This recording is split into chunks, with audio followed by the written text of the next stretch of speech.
Give me a hell yeah. Bless up. Bless up. Bless up.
Give me a hell yeah.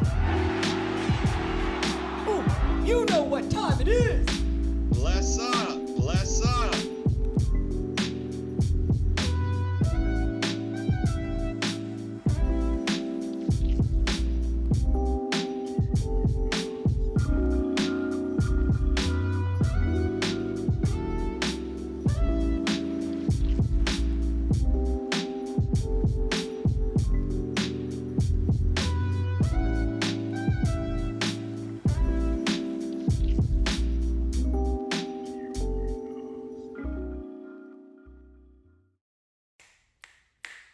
Deuce and Mo, Deuce and Mo, Deuce and Mo. They tell you what they know. Deuce and Mo, Deuce and Mo, Deuce and Mo. The podcast that you know. Deuce and Mo. Deuce and Mo, Deuce and Mo, Deuce and Mo. They tell you what they know. Do it for Deuce and Mo, Deuce and Mo. Hey, do it for Deuce and Mo. When it comes to the Kings, it's my favorite show. Do it for Deuce and Mo, Deuce and Mo. Hey, do it for Deuce and Mo. When it comes to the Kings, big hopes and dreams as we cover our kings. Never cover the kingdom, but we loving our kings. And we covered your prayers as we doing our thing. Big Deuce with the par, Lil Mo on the screen. Solo or together, still do it for team.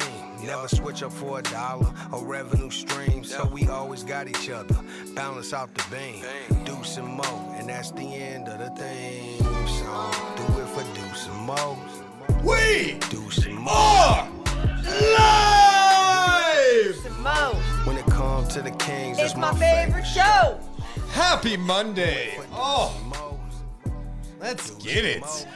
We've got the draft lottery this week. We got Game 7 to talk about. Oh, I'm loving live. Let's talk hoops. What up, Deuce? Hey. Hey, Morgan. Hello. I'm rooting for y'all. Say it. Let's go, Kings.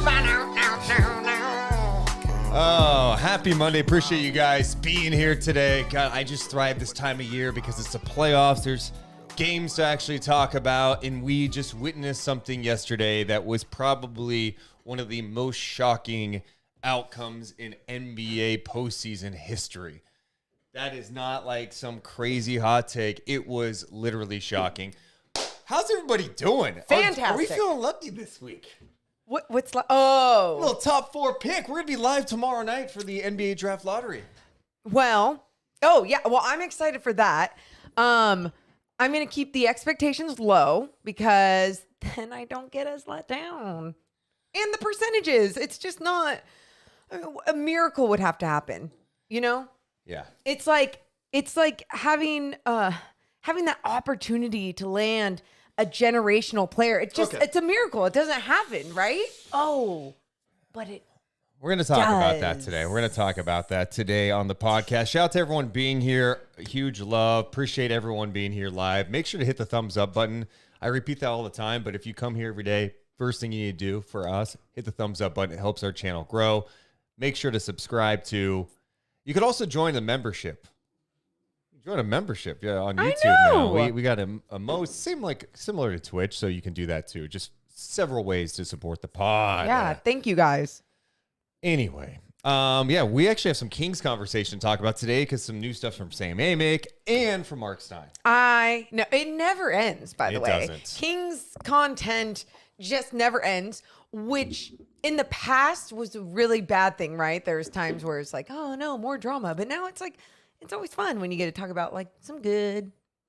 Yeah, I don't know how good this stuff is today, though. How about just some information? All right. Deuce and Mo coming down in 3, 2, 1. Hit my music. Deuce and Mo.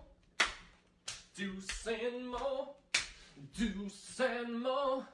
They tell you what they know. Deuce and Mo.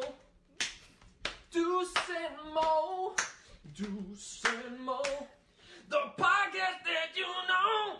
Welcome into the Monday edition of the Deuce and Mo podcast. Oh, there is nothing I enjoy more than when things you don't expect happen in the NBA and it doesn't totally impact you as a fan. But it kind of Great did. way. In a way, it kind of does. Yeah, it does. What happened between the Suns and the Mavs? We got some Kings chatter to discuss today from Sam Amick and Mark Stein. It's a beautiful Monday. We're presented by the Detail Pros. Check them out. TheDetailProsSack.com. I'm Deuce Mason. That's Morgan Reagan. How the hell are you, Mo? I am fan-effing-tastic. I just really enjoyed some. Okay, I've been enjoying postseason basketball. Even when there's a blowout, there's something you can take from it, right? Of course, I'd rather have a complete drama-filled quality game, but when you're witnessing some special play, shit, you got to give it love. I watched that game with you live. We were in playback doing a watch party for Suns Mavs Game 7. I don't think I've been more stunned at a result watching the NBA playoffs, just from the big picture things. Like you think about some of the great upsets in NBA history. You think about the Mavs that lost in the first round as the number 1 seed to the 8th seed. That was definitely shocking. Yeah. Like no doubt about it. This just felt so weird because it's a Suns team that made it to the championship last year. Mm-hmm. They're back home for a Game 7. And this game was over fast. Within minutes. I mean, I don't think I've ever... I'm sitting here watching the game like, is this really happening? Oh, they're down 18. They can get back into it. They're down 30. Wait, they have 27 points in the first half. Luka's got 27 points in the first half. It felt so dead. Like that they couldn't even crawl and find a way out of it. And Monty Williams mentioned that after the game too. Like, yeah, we just played our worst game of the season in the biggest game. And That can't happen. That can't happen. Is that what it you're gonna can't say? happen. And I'm sorry when these things do happen. I'm sitting back thinking hard on this. Did something major happen behind the scenes that we don't know? Like you had the Ayton Monty Williams friction post game. You know, He only played like 17, 18 minutes in the game. Right. Ineffective like most of the Suns were. And then Monty Williams is asked about after the game. He says, oh, that's internal. Which I thought was fair. It's fair, but there obviously something significant happened. It wasn't like, hey, yeah, we just matchups, or hey, you know what, it was blown out, so we just decided to not play him. Something significant happened there.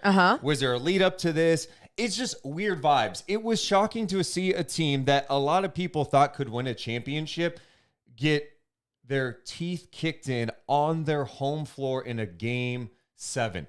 There's no other way to put it. And we're going to give the Mavs their love because they deserve a lot of love for this. Absolutely. But this Suns team losing in this fashion in the second round, this is one of the more shocking postseason things I seriously have ever witnessed, to be honest. Yeah, and especially because looking at, like you just mentioned, where this Suns team finished in the regular season, and to finish their entire season the way they just did in that game 7, it's tough because I don't want to act like then that's their true identity. You know, you can't go there, but you have to break down everything. You have to break down Chris Paul, his age, what he has and has not done in so many different postseason runs. Devin Booker, the lights, are they too bright? Oh my, you know, like you have to ask these questions, even though we've seen some consistency from Devin Booker and everything. But when it's a game 7 on the line and everyone looks lifeless, you question everything and everyone and what they didn't bring, especially when you want to talk about being an MVP candidate this season and the greatness. Deuce, how many times we say, oh, it's just a game. Like, you can have a bad game. You can't have a bad game in a game 7. You can't. I mean, they were down like 46 points at one point. Like, that's what's so shocking about it. We have been, if there's probably one NBA-centric podcast, we have been slobbering over Devin Booker pretty much all year. Mm-hmm. Devin Booker in the last 2 games, it wasn't good. And give Dallas a lot of credit, but I think it all circles back to Chris Paul in this regard. Chris Paul hasn't been the same. I know Mark Spears said after the game that there was some issue going on with CP3, a hamstring issue. He was moving slow after the game, and he didn't want to talk about it, apparently. Jason Kidd felt comfortable enough to be that aggressive in attacking Devin Booker with double teams and traps and forcing Booker to make tough decisions because he knew Chris Paul was not a factor. And whether that's injury, whether that's age, whatever it is, that was an issue because Devin Booker couldn't do it by himself. And my thing with Booker is I still think like he's going to be first team all NBA, all likelihood, top 5, maybe top 10 player in the NBA, whatever. He's legit. Yes. But this is where he's got to look in the mirror and go, okay, look at what they did to me. I have to handle traps better. I have to find a way to not float passes. I have to find a way to get over this hump. And I have to be the guy that can absolutely take over a game. He just didn't have a lot of help. We mentioned Chris Paul. Yep. You've got Jay Crowder taking terrible shots early in that game. Turnovers. What, Mikal Bridges? Turnovers. We didn't even talk about Mikal Bridges. He was a non-factor. So Booker's like, to me, being forced to do everything by himself and not a lot of help out there. This series falls on Chris Paul's inability to contribute in any meaningful way in the last couple of games. And that's fine. Because even when Chris Paul is unable to contribute on the offensive end or on the defensive end, there's something else usually with his leadership qualities and his body language and his energy. Something's different. It wasn't there. Why that was lacking, I don't know. I don't understand it. Last season, last postseason, last finals, we saw Chris Paul fight through and push through so many injuries. He was also 36 years old. I'm not acting like 1 year can make all the difference in the world, but for anyone that was a former athlete and then tries to play now, even in a rec league, you feel the difference, right? In your body and everything. And that's fine. We're also not spending millions on our body with the resources that Chris Paul has to make his body the healthiest he can at age 37. But my only point is, and I'm not going to justify, and I mentioned this on our watch party last night, I am not justifying his performance because of age, because I think that's at times can be a cop-out.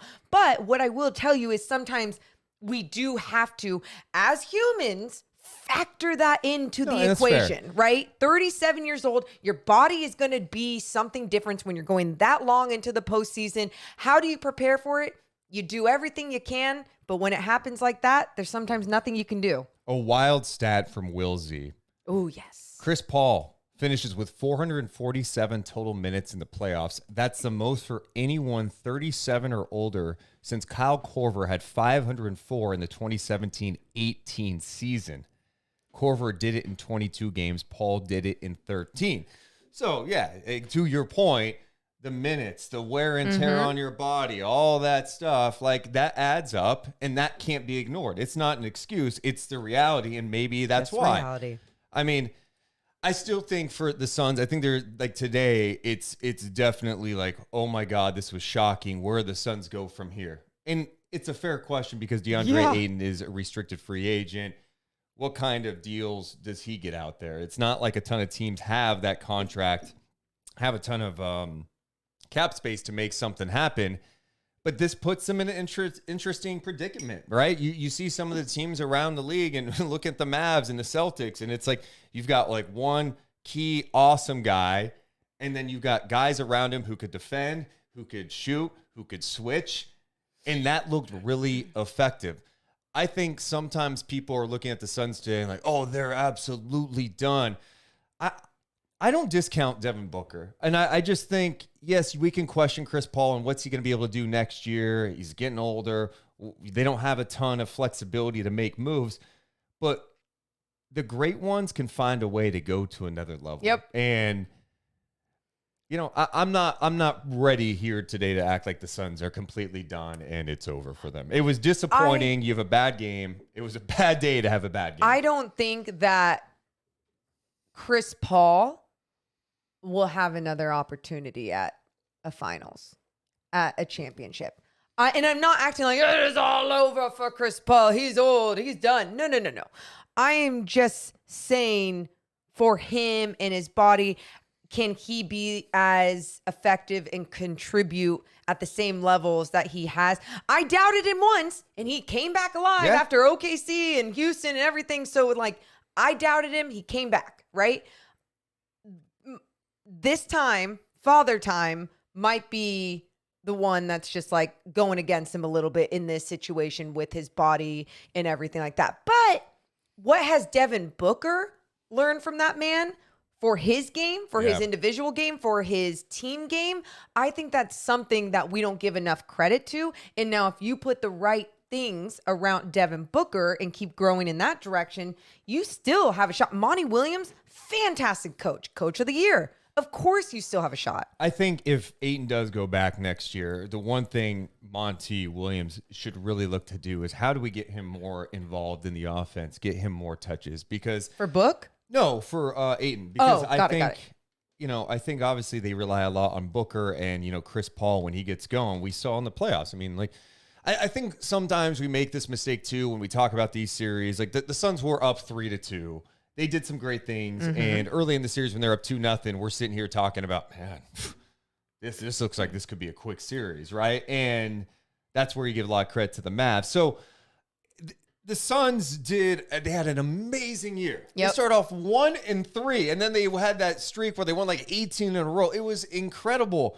But now when we have these conversations after a Game 7 and after a disappointing exit, you have to ask the questions, all right, how do you get over the hump? The amount of work it takes to compete at a championship level year in and year out is a grind. And that's why it makes it so impressive when you see some of these teams who are consistently involved in like going into these deep playoff runs, Absolutely. Right? And so how do the Suns get there?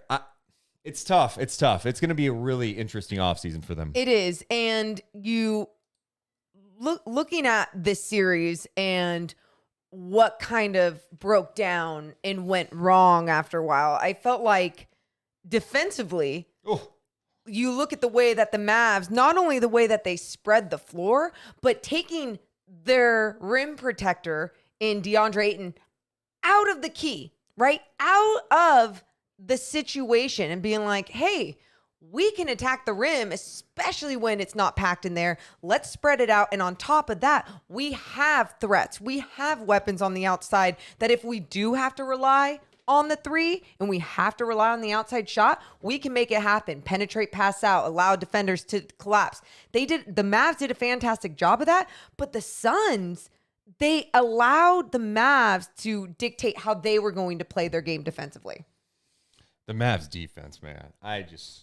They were locked in yesterday. They were just locked in yesterday, and it was everybody making plays. I'm seeing Bertans stay in front of Cam Johnson. I'm like, what the hell is happening? Luka defending at a really nice, at a high level. Like, I mean, Luka made some nice plays, and they were just on a string. And then, you know, the impact of Finney-Smith and Bullock. Like, I like them a lot. I'm telling you, I'm watching Dallas right now and the way they're playing. The adversity that they have faced early in the postseason, Luka goes down, misses the first 3 games of the series. They survive. We were sitting here going, I don't know, man, it's going to be tough without Luka. Brunson was so big. Another right? level. Finney-Smith, some monster games. And then the adversity, taking on the defending Western Conference champions, you're down 2-0. Then you're down 3-2. You have to go on the road in a game 7. This team has faced all the adversity. They've had tough competition. I think they got a chance. Not only did they face that adversity, the Suns in the beginning of the series were doing a fantastic job defensively, trying to tire out Luka, throwing everything they had at Luka defensively, making him tired, making sure his game was disrupted. He couldn't do what he wanted to do. And this is what we witnessed in this series, you guys. You witnessed a young, special man like Luka Doncic adjust and grow right in front of our eyes. The way that he took on those doubles being thrown at him, people pushing him out, and realizing how he could utilize his other teammates to the max. That's the thing with me where Luka's been playing in the NBA for 4 years. Yeah. We all like to, hey, you got to figure out by a certain time. You watch certain guys, they start to figure it out when it matters most. And Luka's competitiveness, his fire, his tenacity, that's like always there. My big question for him at times in previous runs was the trust there with the teammates. I almost think him missing the first couple of games of the Utah series helped him. Yes. Right? Because it gave the other guys confidence. I mean, Brunson, who's been good all year, but he elevated his game. These guys are playing with confidence. Luka comes back, and you know at times it wasn't perfect at first, but then you see it start rolling. The adjustments. And it takes the pressure off him a little bit, but he still does his thing. And I also think like trading Porzingis ended up being a great thing. Last night, you know, when Dinwiddie comes in and Luka's on the bench and Dinwiddie takes over, like good night. That was good night for the Suns. But Morgan, Luka, we talked about Booker and how you start going, man, what the hell happened? Like, he's got to be better if you're going to be one of the top 5 guys. Luka, it was already in the top 5 conversation, but now you watch him in the playoffs and you're going, how is he the best? Is he top 2?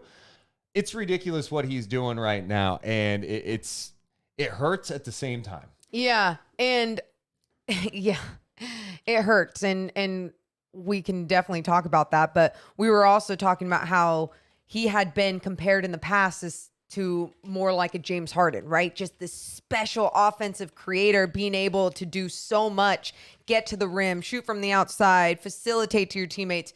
But really, what you're seeing, like, I forget what quote and who was saying this, but he's more like LeBron in a lot of ways.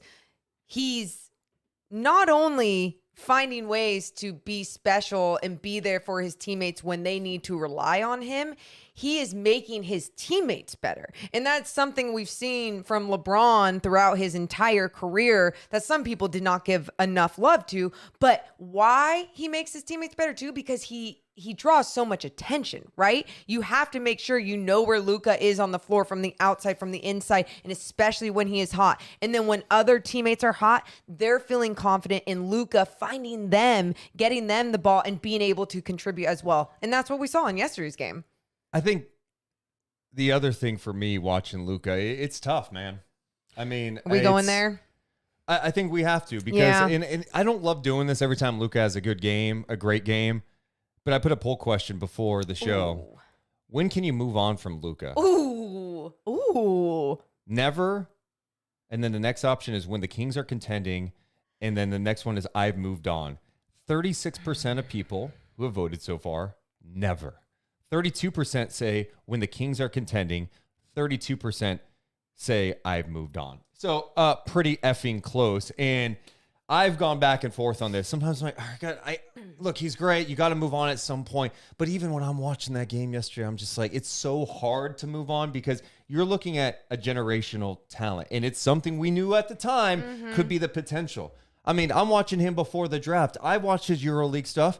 I had zero doubt that he could be an impact player in the NBA. I thought the Kings were going to draft him. I thought there was no doubt they were going to draft him. It seemed like, hey, those guys, Vivek, Vlade, they go over and meet with him. You see what he did in the EuroLeague. You see him. He's got the star qualities. It seemed like a no-brainer. They did not. And then, of course, the guy they draft is no longer even here. Number 2 pick. We talk about the Kings getting lucky tomorrow in the draft lottery. They got lucky that year. They moved up. And then you swing and you miss. And it's not just, oh, hey, I mean, that Luka guy, I mean, he surprised people by being picked 27th in the draft. This guy, everyone in the league knew he was legit. Special.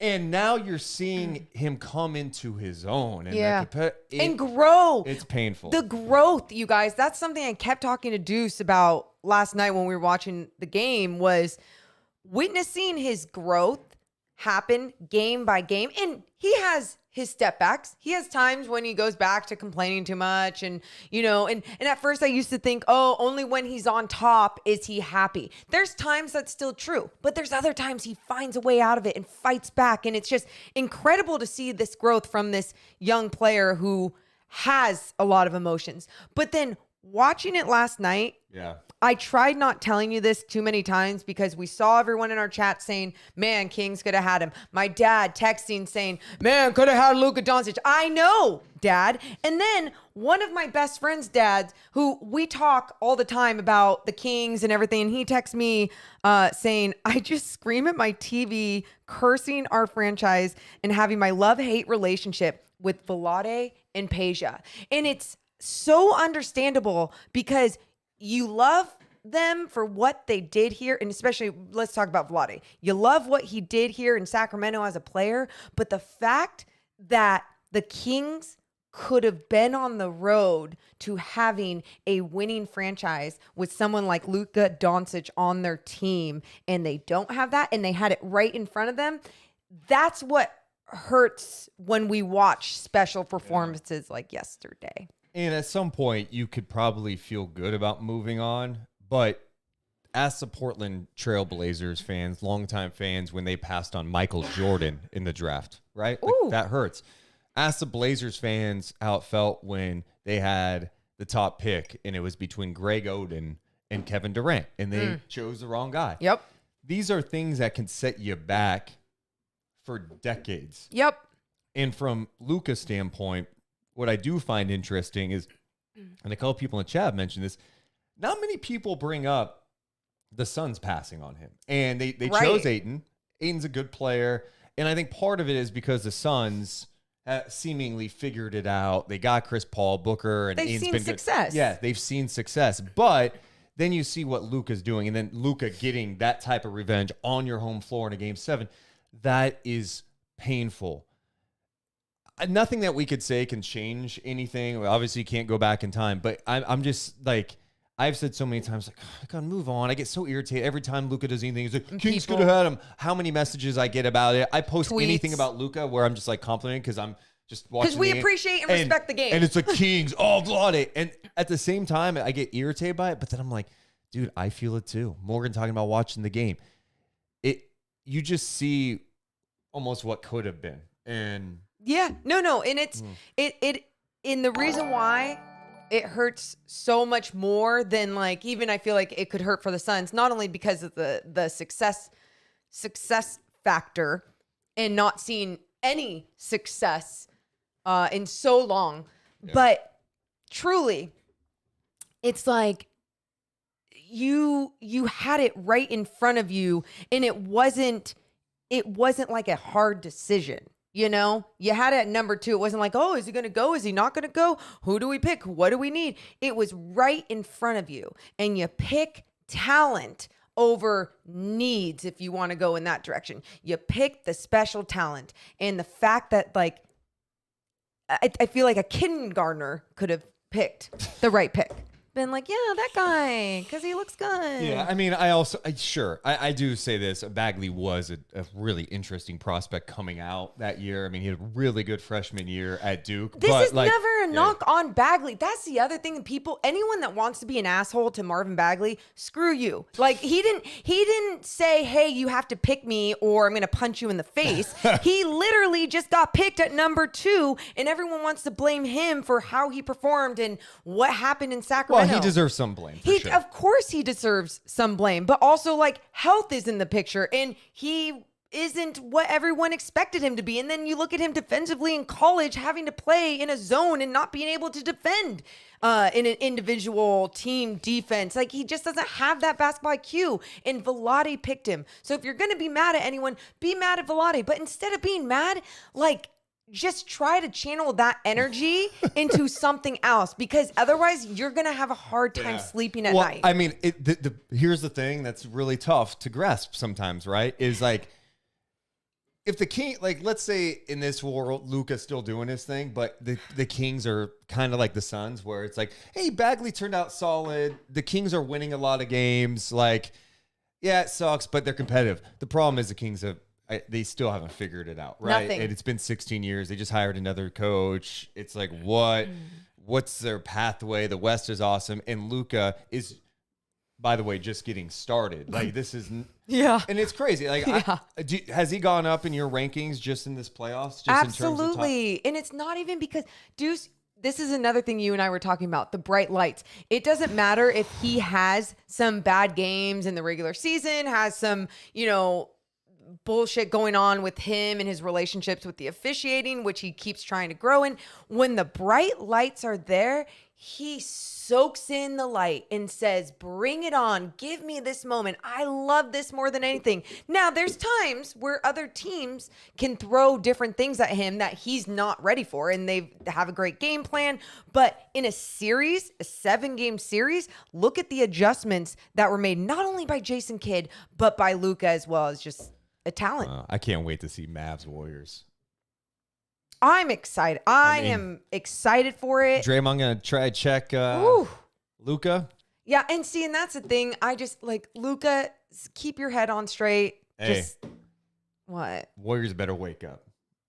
Yeah, because they're gonna get caught. They're gonna get caught here. Like, Memphis took them and battled them pretty hard, right? Yeah. Without Ja, those last few games, obviously a different team without Ja.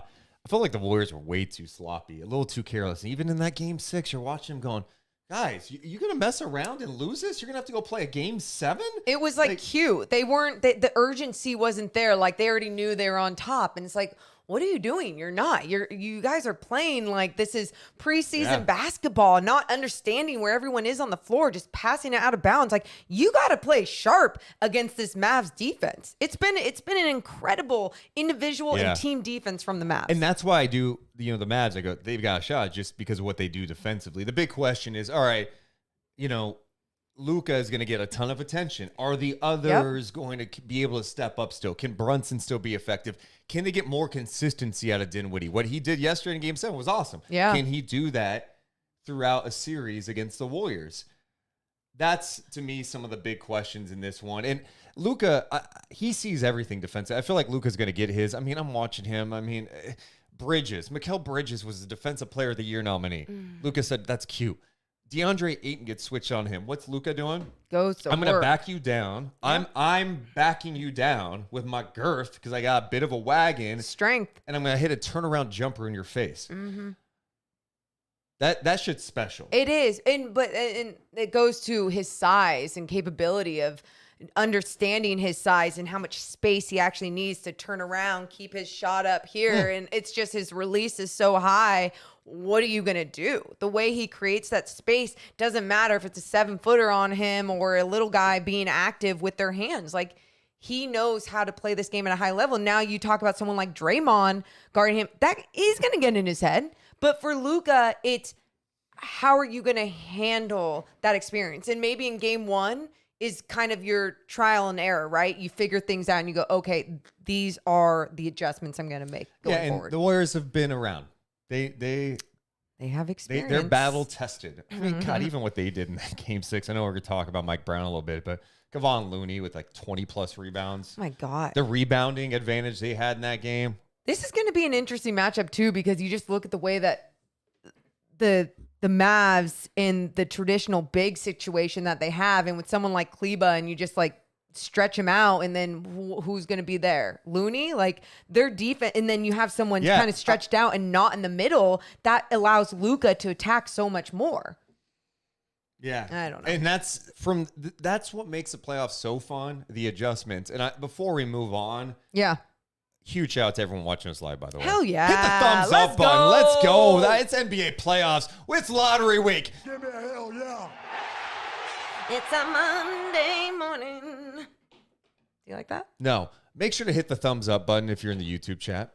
Make sure to subscribe like our guy Blake Mavericks did, a Mavs fan subscribing. Shout out to Blake. He was in our playback watch party. Make sure you could join as a member too if you want. Oh, yeah. $1.99 a month. You get some cool emotes. We'll keep adding that, do some different things for members. Also, shout out to everyone watching us on Twitch, too. Make sure to hit the follow button there as well. Jason Kidd deserves some love, too. He deserves a lot of love. Obviously, we went over everything regarding Jason Kidd over the offseason, his past, all of that. I'm talking about as a coach right now. Yeah. They didn't get off to a great start, but Jason Kidd in his journey, you think about what happened in Brooklyn, taking over a team that was like KG and Pierce. It was such a weird team. Like very odd. Then he bounces out to Milwaukee. They had some success, but couldn't get over the hump. And then, of course, the Bucks win a title without him as the head coach. Then he goes and becomes an assistant with Vogel in LA. Yep. That leads to the Dallas Mavericks job. And some people go, God, does he really deserve a third chance?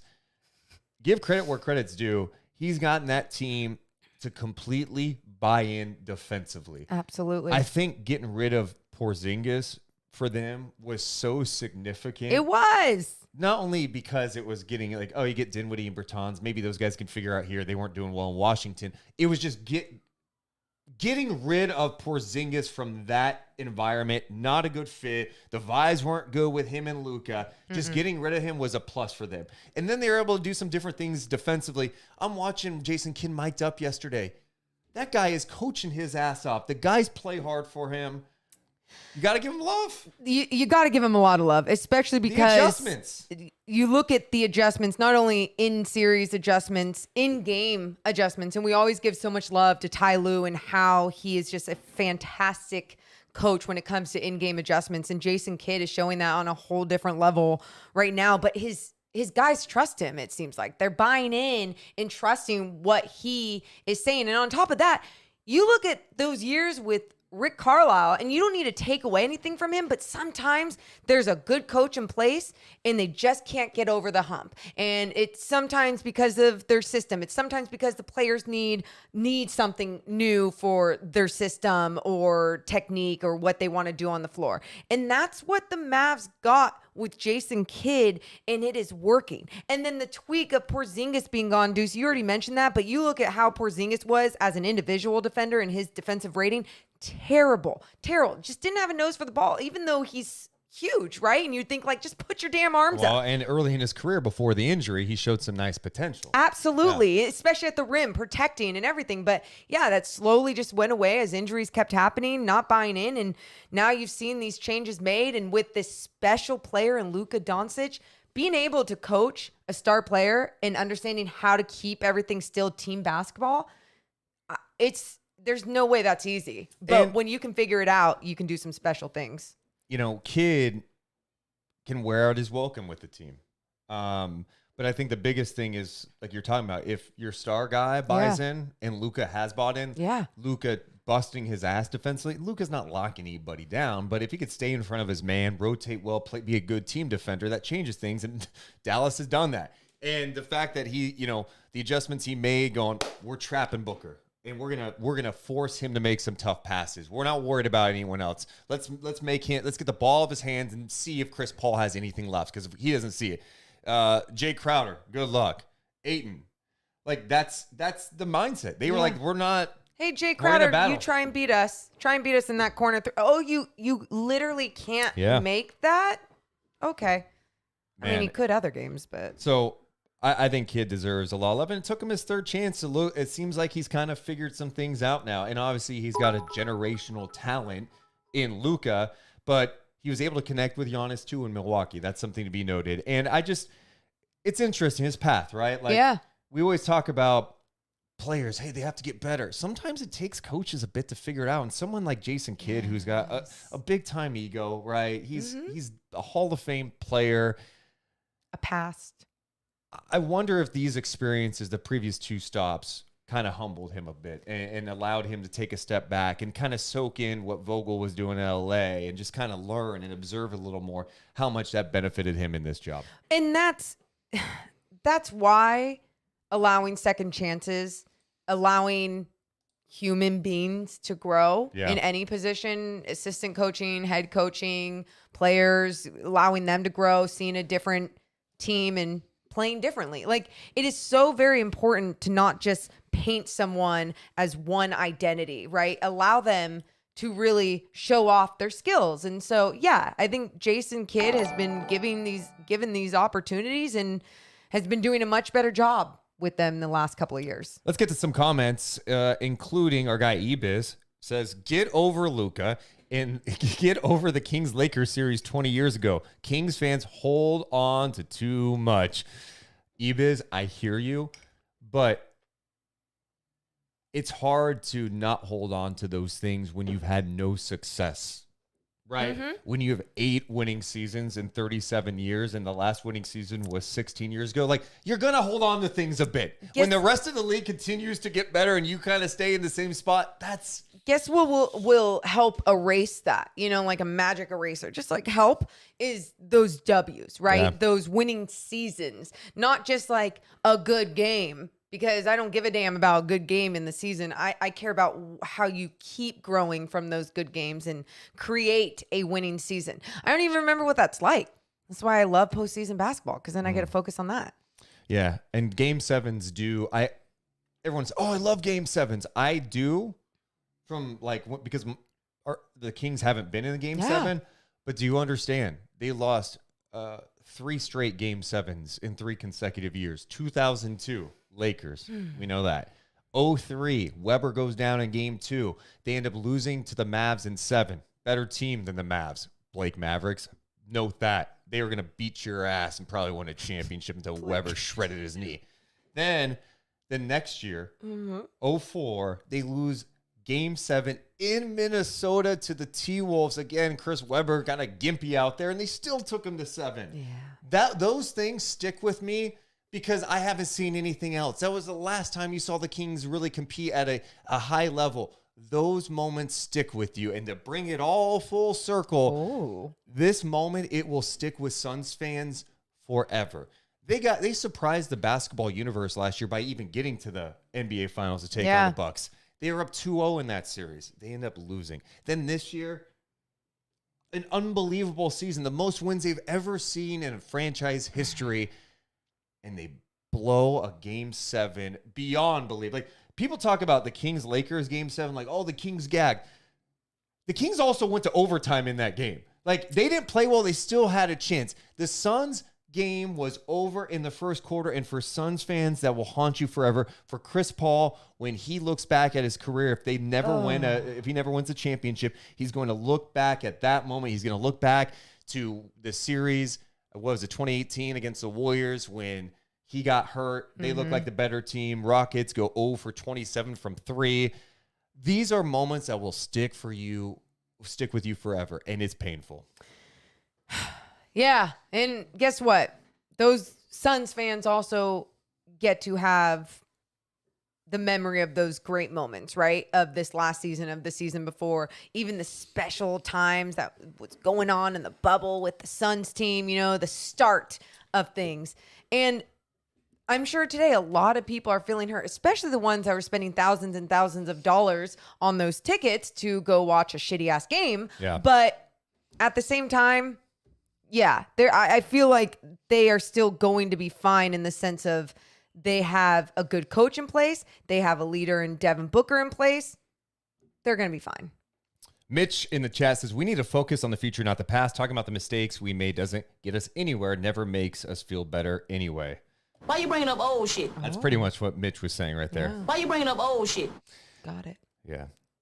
I hope I wanted to just be real about the Luka stuff because I am appreciating as a basketball fan his game, and I love his game. Yeah. But at the same time, even if I try to push away and move on, it still sticks with me. And Yeah. I think you feel the same way. I think a lot of Kings fans feel the same way. Even if you're like, dude, you got to move on. Why you got to bring up old shit? Why you bringing up old shit?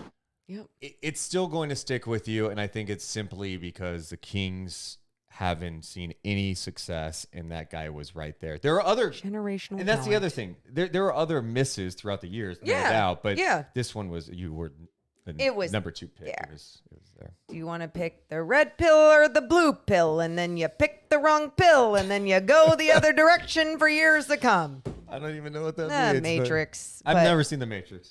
That's so weird. And tell me, what is weird about that? Because the Let me ask the chat. Matrix Let me ask the is live an chat. iconic movie that you should have seen in the 90s because or they, early 2000s. Because Early the 2000s. because he moved his body weird and dodged a bullet. That's the Okay, movie. The and no, movie and that is, was the start wow, of he dodged a bullet. 2000 And there's all these 1999. there's all these guys who look the same in a suit. No, see, but that's you're I not mean- even understanding the concept. Don't even talk about the Matrix until you see it. And by the way, Matrix is the James Harden of movies. no, and you haven't seen it, so you can't compare it to James Harden, idiot. I'm just Come trolling. on. I've just never seen it. I'm just being Matrix honest. is a classic. Come on, Deuce. See, I love it. I'm just joking. I've never seen it. It's not like I'm anti the Matrix. I just haven't seen it. Joey says, really bad take, Deuce. Oh, Damn, my I didn't know we had all these stands, these Matrix stands. Well, it's just, I feel like when The Matrix came out, it was just such an iconic time for the way that graphics and CGI and all that crap in movies was taking another direction. And Matrix, I feel like, was the start of that. Sorry if I'm wrong, movie people. So just to be clear, the plot was this guy can dodge bullets in a weird way. It slows down time. That's the Is that- plot. That's the whole movie. It's about the guy slowing down time to be able to see bullets and dodge the bullets. That's the entire plot. Good job. Idiot. Okay. You're going to watch it then. You're going to I'll watch it this but off-season. real Yeah, talk. what? Real talk. Okay. Is it really one of the best movies ever, or is If it you- enjoyable? Does it age well? So CGI and graphics not as well. It's fine. In the movie itself, yes, it ages well. I actually haven't seen it in a long time, but I have seen it. Does it make you think too much? You do have to think a lot. Sometimes I don't want to put in work when I watch a movie. Well, when you're you're doing gonna have this, to when put you're in work. jumping around, it's like How I do just you wanna use watch that a brain? movie. No, use your brain and think a little sitting, bit. Maybe I'm taking a half Eddie. I'm eating some Your kettle vitamins? corn, my vitamins, and I'm watching. I don't want to Dude, think. watching that movie with I don't wanna vitamins, think. fantastic. My God. We got to talk some Kings coming up. We also need to talk about the Celtics. We've been talking about Celtics. Holy Bucks. hell, let's We do keep that. talking about Luka. I know. How about Jayson Tatum? Technically, he could have been a king in a weird way. Okay, right? I mean, everyone could have been a king in a weird way because they've been in the lottery for so many damn years. But Jayson Tatum took that leap for me in this postseason. By the way, I will admit this, and I think a lot of our viewers know, I was not a believer. I was not a Celtics believer, not a Jayson Tatum believer. I was not a Celtics believer this now season. you're here. Now you're here. Oh, they've proven, yes, I should have been a believer. I was wrong, very wrong, and I apologize. And Leezy's probably in here going to be talking about his Miami Heat. Oh, yeah. Miami's first real test of the postseason starts in the conference finals. Damn. They took on a Hawks team that wasn't very good and banged up. They took on a Sixers team that had Embiid with like a broken face. Oh, come on, but still. Embiid missed games in that series. That series still. That's actually very true. Yeah. Embiid's healthy. You don't know. I mean, yeah. I mean, and just the whole James Harden aspect, and that's just tough for the Sixers. All right, we got more coming up. We should mention that today's podcast presented by our friends over at Revitalize. Hell yeah. Rehydrate, recover, repeat. I say that because it's right there, but truly, that is what it is, you guys. It doesn't matter if it's after a workout, you need to get your electrolytes, or, hey, guess what? Maybe you had too many beers after watching The Matrix or something, and then you have to drink some Revitalite the next morning to get things going for work the next day. Revitalite is the answer. Yeah, so check them out. DrinkRevitalite.com. You can also pick them up at Rayleigh's or Bel Air. And you're going, where do I find it? Where is it at? Oh, it's in the alcohol aisle. So when you're picking up a beer, when you're picking up some booze, grab a Revitalite because you want to stay hydrated. But also you can do what Morgan said. Go work out and drink it too. Yeah. I mean, the amount of people that we've given some Revitalite out, and then other people go into Rayleigh's and buy their own Revitalite. Every single person is just amazed how much they love it. I'm like, yeah, we don't promote things that aren't great. It's Right. great.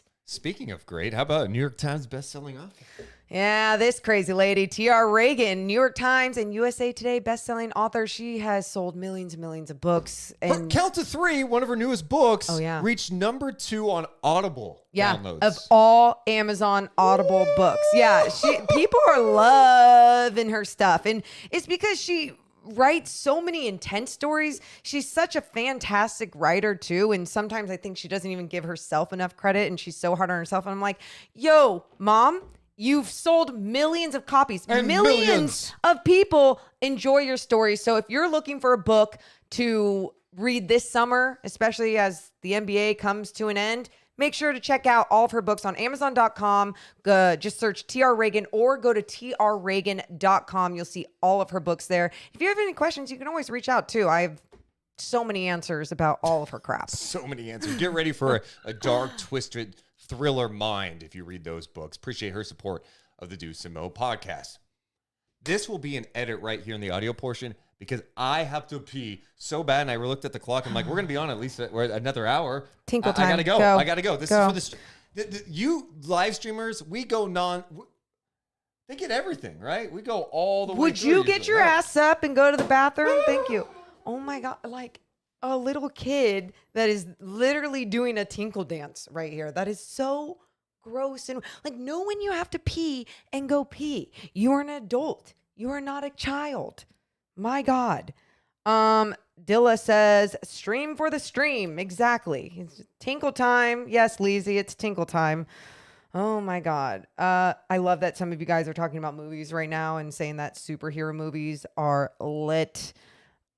Okay, I need to stop reading your movie stuff. But yeah, we're also trying to do maybe in this off season some movie watch parties even on Twitch as well, because why not when the season is over? Or somehow the Kings will have million.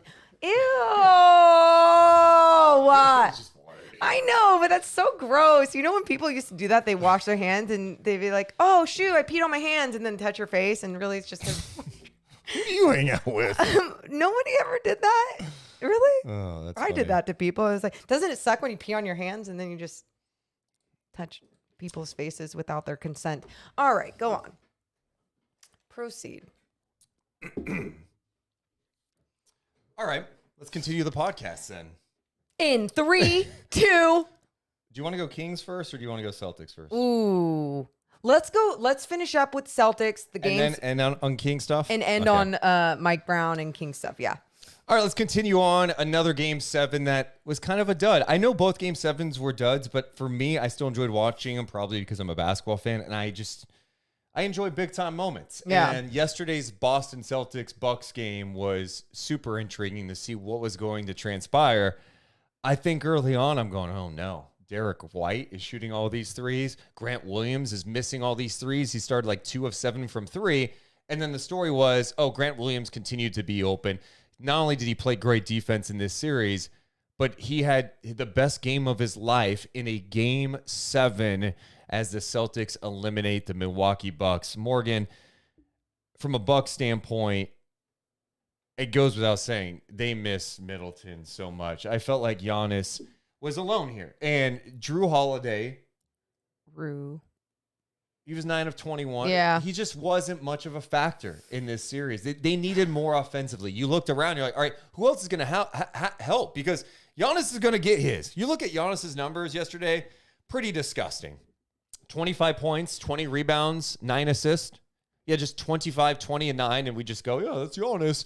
He is outstanding, one of the best players, if not the best player in the game, but you need help. He looked exhausted. He didn't get the help he needed, and without Middleton, it was tough sledding against a Boston team that, to me, has the look right now. They look locked in. Yeah, not only, and we'll get to Boston in a second, because just going off of what you said about Milwaukee and just what they don't have and what they are lacking, and even seeing Brook Lopez, you know he can contribute, but you expect him to have pretty much a game like he had, the 15 points, 10 rebounds. That's about what you'd expect for him. But when you have that other offensive threat in Chris Middleton, you're capable of doing so much more, having that extra threat on the outside, but also he's so creative and can get to the basket, shoot that turnaround baseline jumper. Like, that was missed so much. And not because it's like, oh, Giannis is doing everything, but you saw it toward the end and in this series and in this game yesterday. The fatigue factor kicked in with Giannis. It kicked in that other game too when we were talking about him being on the ground and him and Marcus Smart trying to help each other up. And then Giannis just kept laying there because he couldn't get up. He pushed Jaylen Brown on that layup. And a lot of people are like, oh, that's dirty. And I'm like, he's tired. Like, that was his body also just kind of being like, I need to foul. I need to push. I need to stop this play. So you saw that factoring in. And yes, Chris Middleton was missed more than anything yesterday. Bobby Portis was trying to play a little bit of hero ball at times, but I understood it. He was like, if no one else can step up, maybe it can be me, and it wasn't. The three-point shooting disparity was insane. You had Grant Williams, 7 of 18 from 3. What was Milwaukee? 4 of 23? You want me to see? Let's see. Yep. Oh. 4 of 30? Wait. Yep. Oh, my God. 4 of 33. They ended up, I'm sure they took a lot. So they were 4 of 33. Grant Williams hit more threes than the Milwaukee Bucks in Game 7.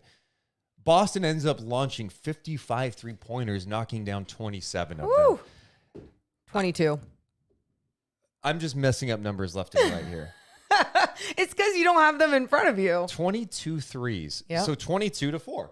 That's the game right there. And right there. My big question about Boston going into the playoffs, even back to their first round series against Brooklyn, was, okay, you know, if Tatum and Brown are kind of off, like, who else is going to step up? In this postseason run, we've seen Al Horford have a monster game. Grant Williams has had a monster game. Even Peyton Pritchard yesterday coming up big off the bench, hitting some crazy dagger threes to really put the game away.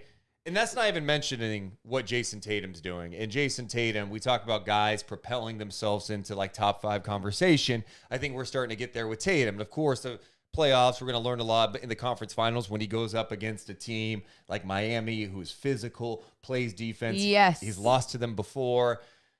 But Tatum, his shot making. I mean, Giannis switches on him.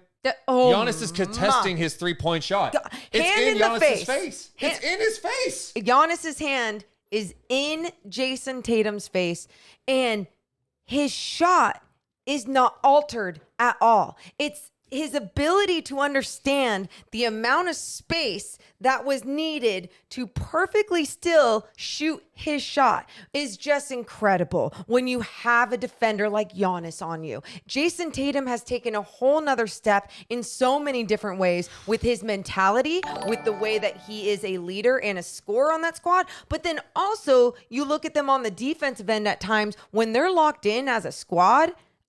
I mean, shit's just active and good. It's disruptive. It's fun to watch. And it's something that I'm hoping can still be played at a very high level in this next series against the Heat, because they need to do that. They need to match the intensity on the defensive end. I mean, they have the switchability. They've got guys who will get into it. Grant Williams is a strong son of a bitch. God. And then Marcus Smart. Like, I'm looking forward to this series. This might be ugly. It might be a grinded out series. I don't care. I'm all for Miami and Boston. Can we talk about when Marcus Smart lands on his face? His face. He lands on his effing face, gets back up, and is like, I'm good. Marcus Smart takes the worst bumps. His shoulder's like falling out. It's dislocated. Oh, is he going to be out for like 6 weeks? No, I'm good to go. I love it. I love that type of play. Now, long run, what that can do to your body, how it affects you, we'll see, right? But at the same time, I love when guys can just bounce back. And I'm not trying to bring up someone that's not even the postseason, but like this is why when I do talk about someone like Anthony Davis, and it's every time that someone touches him and it's like he's on the ground for 7 minutes of the entire game of a possession and not even playing in that possession, it's frustrating to see because there are so many guys like Marcus Smart that don't even get the love that they deserve because they're a different tier of player. But I love when the good ones, the really good, talented players are playing like Marcus Smart and just bouncing back. E-Johns in the Twitch chat says Miami-Boston is going to be an old school Eastern Conference series defensive grind. I think it's going to be. I can't wait to see how it all looks. Like, what does Tatum look like in this series? That's the other guy, Jaylen Brown. His ability to finish with contact, he is so strong. When he goes and attacks a basket and it's like, hey, I don't care if Giannis is in front of me. I'm going to go strong. Yeah. Create some contact, go to the line, finish at the rim. Yeah, it's been fun to see. And Tatum, his emergence and like Tatum's always been good. Like people have been high on him. But again, you get to the playoffs, you start seeing the killers come out. Like Luka, oh, that guy's a killer. Yep. Tatum, he's a killer. And it's been on a consistent level too. Like you're going to have those down games or those down moments. That's fine. Like you're human. But if you can keep it consistent and be there for your team throughout an entire series, like you're putting your name on a different level in this league. And that growth from those young players, from this next generation of players, we are so lucky to be witnessing this. One thing really quick I wanted to get to, because I saw this about the threes with Dallas and Boston, both teams that won yesterday in the game sevens. Dallas and Boston are first and second, respectively, in playoff 3-point frequency and second and third in limiting opponent threes. Yeah. So not only were they doing a fantastic job, Boston specifically, shooting those threes like they were yesterday, trusting their guy in Grant Williams, keep shooting,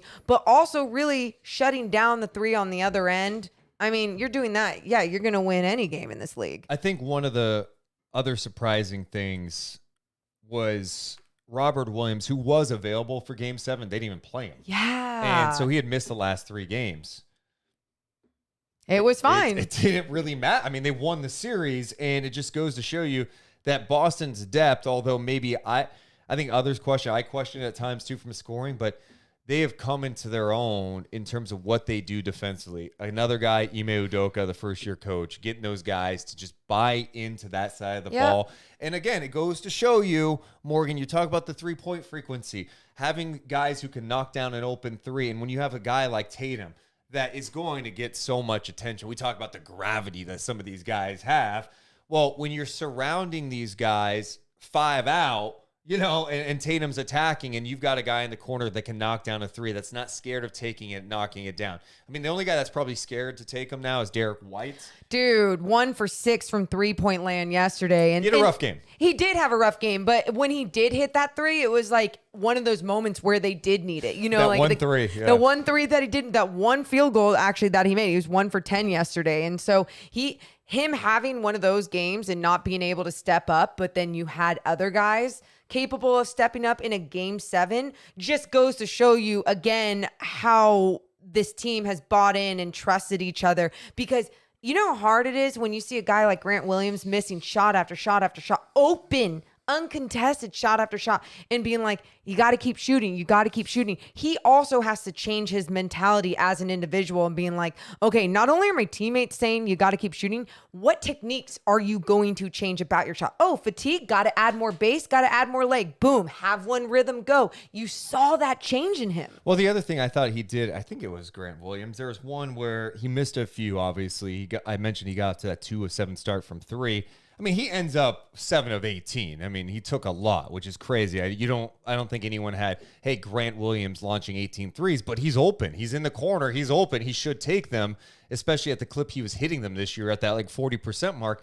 But there was one play where he decided to take it to the hoop. Yeah. He got into the corner. I think that just helps the change of pace and get his confidence. You see the ball go in. So super impressed with the Boston Celtics. And for Milwaukee, it's like, all right, where do you go from here? And this is the conversation that always comes up. Look, Giannis is in the prime. He's a freak. We know this. He's going to come to play. You get Middleton back healthy, you're going to be in it. Do they have some tweaks they need to figure out? Sure. They got to figure out what's going to happen with Bobby Portis if he opts out.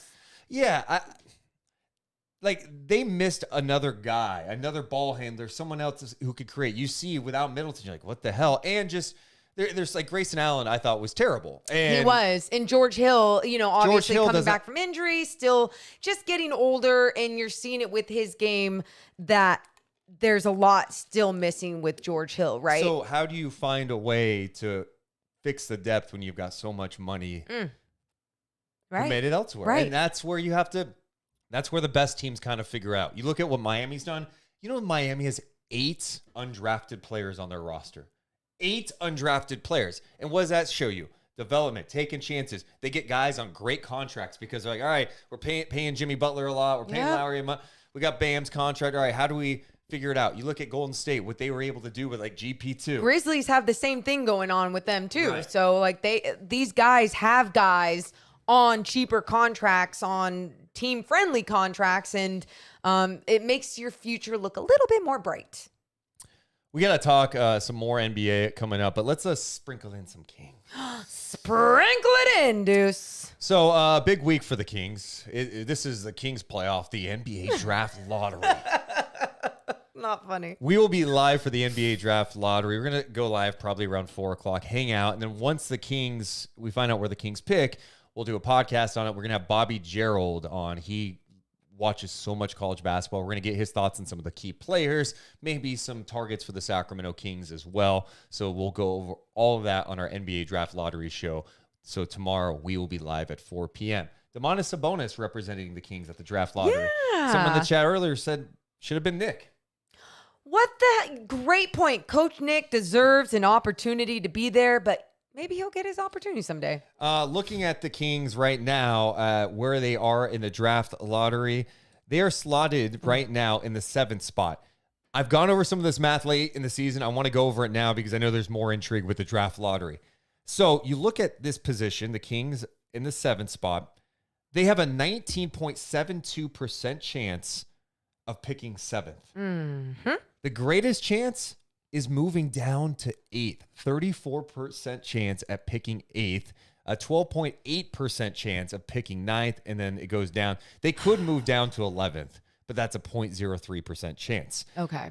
Now we talk about the top 4. They have an 8.52% chance of getting the 4th pick, 8.14% chance getting number 3, 7.8% at number 2, and a 7.5% chance of getting the number 1 pick. Okay, so of course everyone always writes on Twitter, so you're saying there's a chance, and absolutely there's a chance. Could someone sneak in and put more Kings ping pong balls in that thing? We could only hope, right? Morgan, if they drop to 11th, which is a 0.03% chance, I don't know if I can keep doing this. Oh, shut If you shut move up. down to 11, Deuce, we did after every single Kings game last season, we did a live podcast. If you can do that, you can do this. just get to the top 4. just for me, let's get a win. I want a top 4 pick. I do too, but at the same, and I understand that maximizes your chances to have a better player. I get all that, but you have seen year after year after year, there are players picked lower in the draft, Sure. wherever else in the draft, and they are really good players, solid players in this league too, Yes, Deuce. yeah, and Monty's had success finding Right. decent players in the draft with Halliburton and Mitchell so far. But if Sabonis flies to the East Coast and is there for the draft lottery and they get 11th, he can stay there. What, Like it's his fault? He can find his own way home. And no plane. He's You like, can't use a great, plane. I'm rich. I'll do a private jet. No plane. Oh, you have to run home. Walk your ass back to Sacramento. You can go across the country like you're Forrest Gump for all I care. Like it's his fault. Like kidding. we just need people to blame, you know? Mark says about a 32% chance to get in the top 4. Yeah, but there's a great chance of moving down to 8. Oh my God. So. I know. You Yeah. guys. It's a lottery, so you never know. You never know what happens, but that's kind of where the breakdown is with the draft lottery. Now, Morgan. Yes. We got to get to a couple of notes. One from Mark Stein over the weekend, and this one from Sam Amick. We have mentioned this, and it's something to just kind of watch. Mm-hmm. Monte McNair apparently going into the final year of his contract, but he just was part of a process where he hired a head coach in Mike Brown and gave him a 4-year deal. Well, here's from Sam Amick. In the wake of the Kings' decision to hire Mike Brown on May 8th, there's this relevant component that could make the internal dynamics interesting down the line. The new head coach has a significantly longer deal than the GM who played a pivotal part in his hiring. Though Brown signed a 4-year deal, sources say Kings GM Monte McNair is entering the final season of his contract, and there have been no talks about a possible extension to this point. This is from Sam Amick in The Athletic. Love Sam. Sam goes on to write, no matter how you look at it, that means there's significant pressure on McNair as the Kings try yet again to break the league's long playoff drought that has become the bane of their existence. Hello. This is the Fine. NBA playoffs. You can't have them. Oh, that was better. Thank That you. was good. Mine was really bad. Sources say McNair's status was a focal point for many of the coaching candidates during the process, with some having concerns about the lack of contractual commitment to the front office and what it might mean for their would-be partnership. McNair, who was a Houston Rockets assistant GM previously, was hired to replace the departed Vlade in mid-September 2020. All right, so let's talk about this. This is something that we mentioned. Let's talk about it. Let's talk about it. When Brown was hired, it's like, man, you don't want to be in a situation where Monte McNair hires a coach, and then next year, like the Kings, let's just say they don't even make a play-in again. They fall short. Or they get in the play-in and then bounced out early. They don't make the playoffs. 17-year playoff drought. And then Monty's out. Then you're in a situation where you're looking for a GM, and maybe it's internal, maybe it's Wes Wilcox gets elevated or they go elsewhere. Either way, it would be Mike Brown working for someone else. It's the same circle that we have seen for years and years in Sacramento. That's not good. I think the Kings really, really need to think about giving Monty a contract extension for at least a couple more years. I think although the Kings haven't gotten to where they want to go, he has made, it looks like, 2 really good draft picks in the first round. He acquired Domantas Sabonis, and now it's about putting the rest together. I'm not saying like, hey, this is so stupid, like just give him a 5-year contract extension. No, but extend him, because having this kind of hangover, I don't think is great for the team. It's about growth and patience and understanding how things work in the basketball world, right? If you stay with the same old bad habits of just rotating out GMs or coaches or whoever the hell, you're never going to grow. Again, everyone hates the word patience in Sacramento. I understand that, but that is reality. That is just being realistic. Mike Brown is most likely not going to take this team that is constructed the way it is right now, the roster, this team for the Kings, to the damn playoffs this next season. Yeah, you heard me. Damn it, I don't know what to do when this thing happens. Morgan, yeah, but this team is not going to be the team that starts in October, right? But Opening that's night. well, it's right. You'd hope not. And even toward the end of the season, let's say they aren't reaching certain goals, you'd hope that trade deadline more moves were made. Monte McNair was aggressive this last trade season.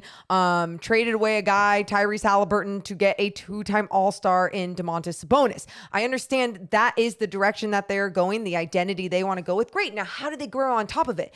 You can only grow on top of it with time. And with time, there has to come patience. So my point to being of all this, line him up the same contract, go forward with this being your front office, try it out, because doing something else at this point, especially if there's no drama that we're hearing about, is just ridiculous. Yeah, I mean, I would say this too, like he's officially had 2 seasons as GM. He's entering year 3. Yeah. it's been disappointing the last couple of years for sure. Yeah. Not trying to doubt that, but I think you're right. Like, you have to exert some patience. I mean, if you allowed this guy to make a significant trade like Halliburton for Sabonis, I feel like you need to see this out longer. Yes. And even if it doesn't match up exactly, give him a couple-year extension with a team option for year 3. Mm-hmm. You know, something like that to show like, hey, man, we believe in you. I think part of it is belief. You know, some people are like, no, you got to put some pressure on this. Dude, he's a GM. Of course there's pressure on him. He works for the Sacramento Kings where there's been constant turnover. There is inherent pressure to turn this around, but I think you have to show like, hey, we trusted you to make this head coach hire. We trusted you to make this trade. Right. Let's extend you and make this look like we're going to keep this together for a minute. Yeah. Like. Although we they've done wanna this before continue where with consistency. they had Jaeger match up with Vlade and Yeah. then that didn't work out. quite well. Absolutely. And if that's the case, great. But I also believe in, if you feel like you wanted this man to pick your head coach for the next 4 seasons, then you should commit to this man and say, yes, this is the full direction we want to go with, and try and trust him. Because guess what? You're pretty much at rock bottom, pretty much. So there's only one way to go from here. Yeah, yes. think. Hopefully. Yeah, I guess I get my problem is, and I understand there's some people in the chat mentioning this too, like Monty should have pressure. Yeah, no doubt about 100%. It just, my fear is you go in a situation where you move on and then you've got a head coach and you bring in a new GM who did not hire the head coach, and then it's like they want their guy. It gets messy again. And I think one thing that Sacramento has lacked for so long has been stability, and having some stability, especially if you think, even if you think Monty's done like, he's been all right. Like he's had some misses. He has had some misses. Yes. For sure. He's had some good things. But He has his every flaws. GM does as well. So, like, I think if you believe in him as a leader, like, extend him. And not only that, though, you look at around the league in some of these situations that coaches and GMs are put in, and these organizations trust in the process or trust in the patience and go, you know what, we're going to stick in this direction because I believe what they're saying, and I believe in stability and consistency and sticking with one identity to try and grow from. That is what they need to kind of copy that is happening around the league. You look at someone like Bud in the way that he was going to be fired unless he won a championship pretty much, and then he won a championship. This year they fall short, but you're not talking about Bud's on the hot seat, right? Like, you just can't do that shit all the time. It's just not realistic in everyday life, in work, and even when you get to situations where you're with billion-dollar teams. Like, you have to have consistency and patience. Let's get to the Mark Stein nugget from over the weekend. You should definitely check out Mark Stein, former ESPN reporter, New York Times. Now he's on Substack, does a lot of great stuff with information around the league. I think he's one of the best in the business.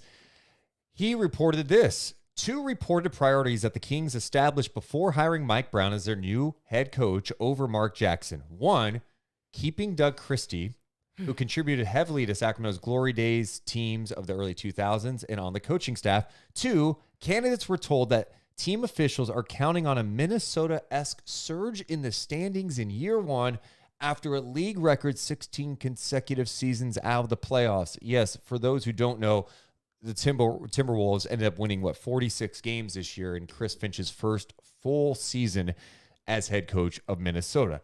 Those are some lofty goals, especially with the current roster where like there's major flaws. How is this all going to work out? Let's go with the first thing. So, 2 report priorities. 1, Doug Christie on the coaching staff. Well, I love it. But again, we talked about this with Mark Spears the other day, and you don't want to force a new head coach to bring on people, old coaching staff, whatever, if that's not the direction they want to go. I could see this happening knowing Mike Brown's personality from what we've heard. And then obviously we know Doug Christie and not only his work as a coach, but his personality and who he is as a human. You feel like it would all align. Yeah. And I think if there was a major hurdle here, just because there's a priority doesn't mean Mike Brown agreed with it either. Yeah. You know, maybe Mike's like, look, I'll talk to him. Yeah. I'll have lunch with him. We'll go get coffee. It's not we'll a guarantee. talk about things. He played the game. I like him. I've heard great things Played about him. against I'll each talk to other. him. Yeah, played against each other in college when Doug was at Pepperdine and Mike Brown was at San Diego. I've been pretty consistent on this. I think any head coach should have the say over their coaching staff. Yeah. You know, like, all right, what's a budget? Go put your staff together. It's not out of it. We've seen it before, not only in Sacramento, but like Dallas kept some people on from Carlisle's staff. It happens for sure. But I think it needs to be Mike Brown's decision. If Mike Brown meets with him, like, yeah, Doug, great. Let's have him involved in the staff, some sort of role.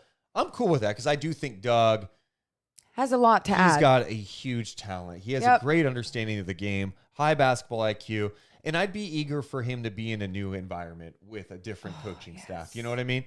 So I'm cool with it, but Mike Brown should put together his staff. The final decision. Absolutely, completely agree, because that's you also as an organization showing that you trust your guy to make the right moves. And let's say he talks to Doug and is like, well, Doug, you're here, you're on the second line. You're on this part of the bench now. Like, are you okay with that? Would you even want that? Or are you trying to do more with another squad? Hey, Doug, we want you to be more of a player development guy. Right. Are you cool with that? Like, That those could are happen. several hurdles for sure. But when I first read that, I'm like, look, teams are going to, if they have someone on the coaching staff from the previous regime that they really like, they might push and go, hey, can you really talk to him? Or you should have this person on your staff. Ultimately, like I just said, the final say should be with the head coach. Yep. You know, they have to feel comfortable. I think it's really important for, especially nowadays where coaching staffs are so big. When they're so big, that could lead to friction, right? And I think a head coach has to have complete trust in their coaching staffs, right? You have to know all of them. You all have to be on the same page. You add more people in the mix, that could lead to issues on the coaching staff. But then you add someone that like wasn't with you before, not one of your guys or whatever, that could be issues. Doug is not the type of guy to cause issues, obviously, but I'm just saying from a coaching perspective, you have to be comfortable with every person who is on your staff. Absolutely. And so it's something else to look at. I like that his name is even still in the mix as a priority, because not only do you and I think so highly of him as a human, but just as a basketball mind, just student of the game, always trying to learn. I love it so much. The other thing in that Mark Stein piece was talking about candidates were told that team officials are counting on a Minnesota-esque surge in the standings in year one.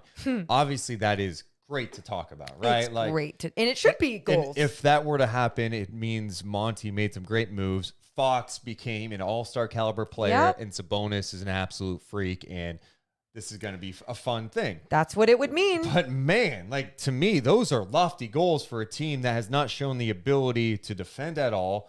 No. Who they don't have the pieces currently to go out and win 46 games. Right. Did you, and like, even if you picked the right head coach and being like, hey, that's the first move, giving us the right head coach to give us this defensive strategy that is going to work with the pieces at hand. Because Deuce, I've talked about this so many times. Just because you don't have superstar talent on your team doesn't mean that you can't be successful at times on the defensive end. And what that means, you guys, is just a whole bunch of guys buying in to what they're being taught by a coaching staff, to a defensive strategy, being in one line, trusting each other, effort, heart, all those things. I know that sounds so cliche. Heart, it's not on the stat line for defensive rating. I get that, but that is part of defense. Hands up, active, the discipline to keep your hands up and still being able to move laterally, what that does to your core and to your legs. Like, you've got to be able to get to that next level defensively as an individual and then as a team. And even with the pieces that you have now, I'm not acting like they can stop all these fantastic teams, but you can show improvement in your defense if you have the right strategy. Speaking of Mike Brown. Morgan, I could not believe. Now, here we go. There's a couple elements here. I could not believe the Mike Brown slander on social media when the Warriors got their asses kicked in Memphis. Now, there's a portion of social media that's just going to clown the clown, which is funny. Like, oh, look, Mike Brown kicked Kings. Like, for sure. I'm not sensitive to that. Like, you can't trigger me when it comes to the Kings. I'm not going to be upset. But The amount of people like Warriors fans and even some Kings fans that were really serious, kind of blaming Mike Brown for what Stephen went A. down. Smith? What are we doing? What are we doing? But That was if weird. the same people aren't talking about, hey, Game 6, what happened? What happened in Game 6? Adjustments. In Game 4. No one talks about that. Yeah, because Yes. didn't he have Game 4 as well? Yes, they squeaked out that Yeah, one. Game squeaked it 5, embarrassing. Game 6, they end up playing really well down the stretch. But the amount of overreactions I saw, hey, man, the Kings make the right call. Yep. So wait, players get all the credit for Game 6, but they get none of the blame for Game 5. Coaches get all the blame for Game 5, Mike Brown. Game 6, none of the credit. And I love that it was all Mike Brown's fault. And again, I understand the questioning, but I also go, is anyone questioning Monty Williams today in the Game 6 as well with his Sun squad? You're not questioning him because he has seen and shown so much success. You're questioning Mike Brown because he officially has the title of Sacramento Kings head coach. I feel like that comes with the reputation of the organization. That comes with people trying to clown the Kings in any way, shape, or form. Whatever. I don't care. Clown it. But if you're serious, then you don't understand basketball. And that's why I was confused, because I've learned to appreciate Stephen A. Smith for his entertaining ways, the way he'll call out guys today with Pat Beverly stopping him, being like, no, that's not true. Boom. Calling guys out, whatever. But when you're saying shit like that, that's just a hot take. Like, that's not an educated take. Yeah. You got to be better than that. I don't know. That was a weird night. It was it's a weird game. You just don't see Yes. games like that. Yes. Right? You didn't expect the Warriors to be down like 50-something points, and it's like, what the hell just happened? But I just thought it was completely unfair, and like, what are we doing here? Like, Yeah. let's all settle down. Now, he also, like, the one thing that jumped out to me about last game is he used his challenge really early. And That bothered me. This is probably the one thing I'm most critical about right now with NBA coaches, as we're in the second or third year of getting one challenge per game. The timing of these challenges, you have to be better. Yep. You cannot be using your challenges for a play that's in the first or second quarter, unless it's like your star player just picked up his fourth and you need to take a look at this because your staff's like, this will be overturned. If you're using it that early, you have to be right. It can't be a bang play because those aren't getting overturned, especially in the playoffs. Save that for a close game in the fourth quarter. You cannot do it. The other thing the league needs to change, in my opinion, you win a challenge, you get another challenge if necessary. Ooh. Yeah, I mean, you get to keep it. Like, what You if should you get be- it right, there has right. to be a reward. Because sometimes there is no reward. Sometimes the reward ends up, instead of it being your ball, like it has to be a jump ball, depending on the situation. It's like, that's not necessarily a reward. So yeah, I agree with that. But I'm just what? stunned at some of these coaches in the league who have terrible timing when using these. I'm like, And- what? This call in the first quarter is not changing the game. Your players too, every single time turning you and going like this. I love that we try to talk about the narrative of, you just want to show your guy you trust him and it's your star player and you want to, show that you're on his side. That's great. Be on his side in the fourth quarter in the playoffs when it matters most. And if you don't even need to use it, like the Mavs yesterday, they still ended up using it on a play that it went out of bounds and Luka's like, that wasn't out on me. And then they reviewed it. And of course it was Mavs ball. It was a great, small, stupid challenge, whatever.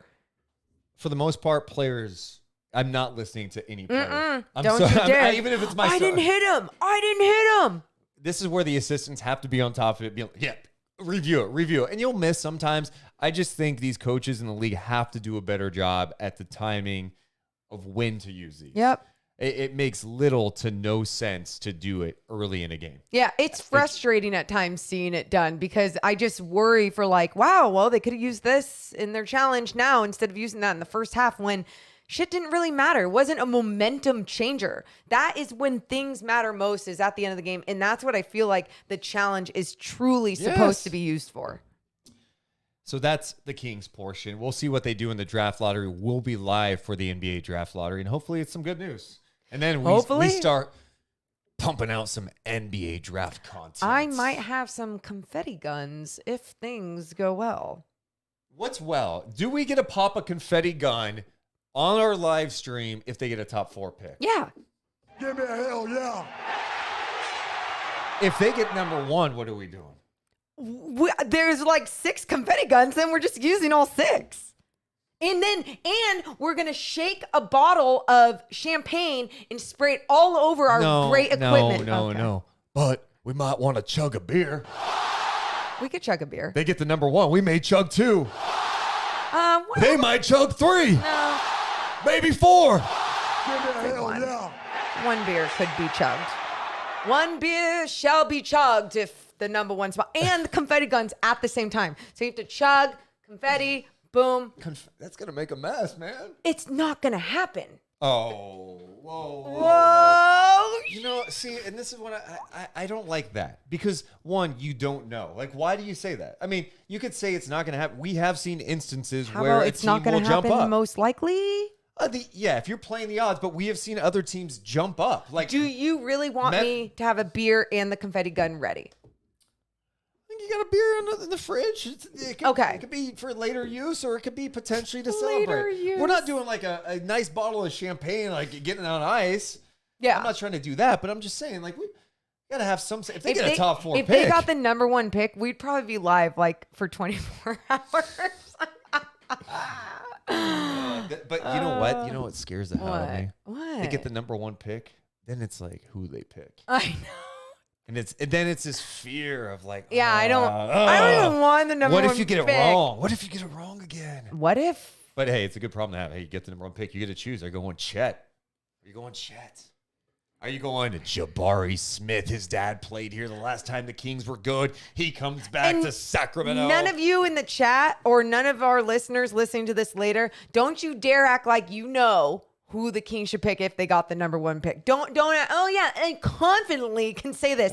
You don't know. You watched some highlights and then like 2 games. Get out of here. Some people watch a lot of college ball. Well, I respect if you some of the did, I people. will respect that. But if you are just going off of some highlights and then the narrative that's on Twitter, get out of here. Go read some other articles.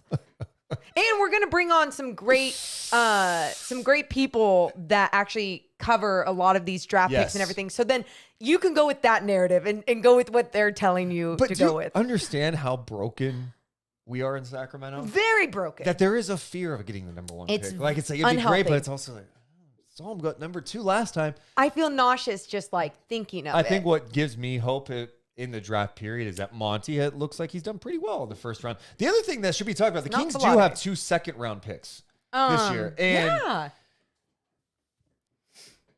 it's, when you look around, the impact of some of these guys undrafted. Herb Jones, second-round pick. Got to find a player. Yep. And they've taken some swings on guys. You know, Nemias Queta, who knows what he can turn into. Right. Woodard didn't work out. It was Sacramento. But you can't. Ramsey and didn't work out. I understand you can miss, but at the same time, when you are this bad of a team for this long, your scouts and people within your organization better know these guys inside and out, what they can offer. And like Desmond Bain has talked about, what some scouts and organizations don't measure is what a guy can provide with the way that he wants to grow and learn. Yeah. Although you can't see that, you can hear that when you're interviewing some of these guys. You know that. Jim in the chat says, what about Jaden Ivey at the 2 with Fox? Dude, Jaden Ivey looks like John Moran. It's scary. I'm watching him going, oh my God. It's like the same guy. It's crazy. RP says, Zach LaVine and Jabari or Chet, perfect offseason. RP, I would love to know how the Sacramento Kings are getting Zach LaVine. I love it. You let Zach us know. LaVine's like, hey, you know what? This Bulls thing, I'm definitely leaving. I'm going to Sacramento. Like, why not go to Dallas at this point? Why not go to Maybe Portland. Portland. Well, that one's actually real. I mean, even the Lakers. Like, if you were, I know I wouldn't want to going to go. Lakers. I wouldn't want to go as a player, but They don't have the there's- money to make it in work. that too. Although something that was interesting, our buddy Sam Amick reported today, was that Lakers coaching candidates are being asked how they would use Westbrook.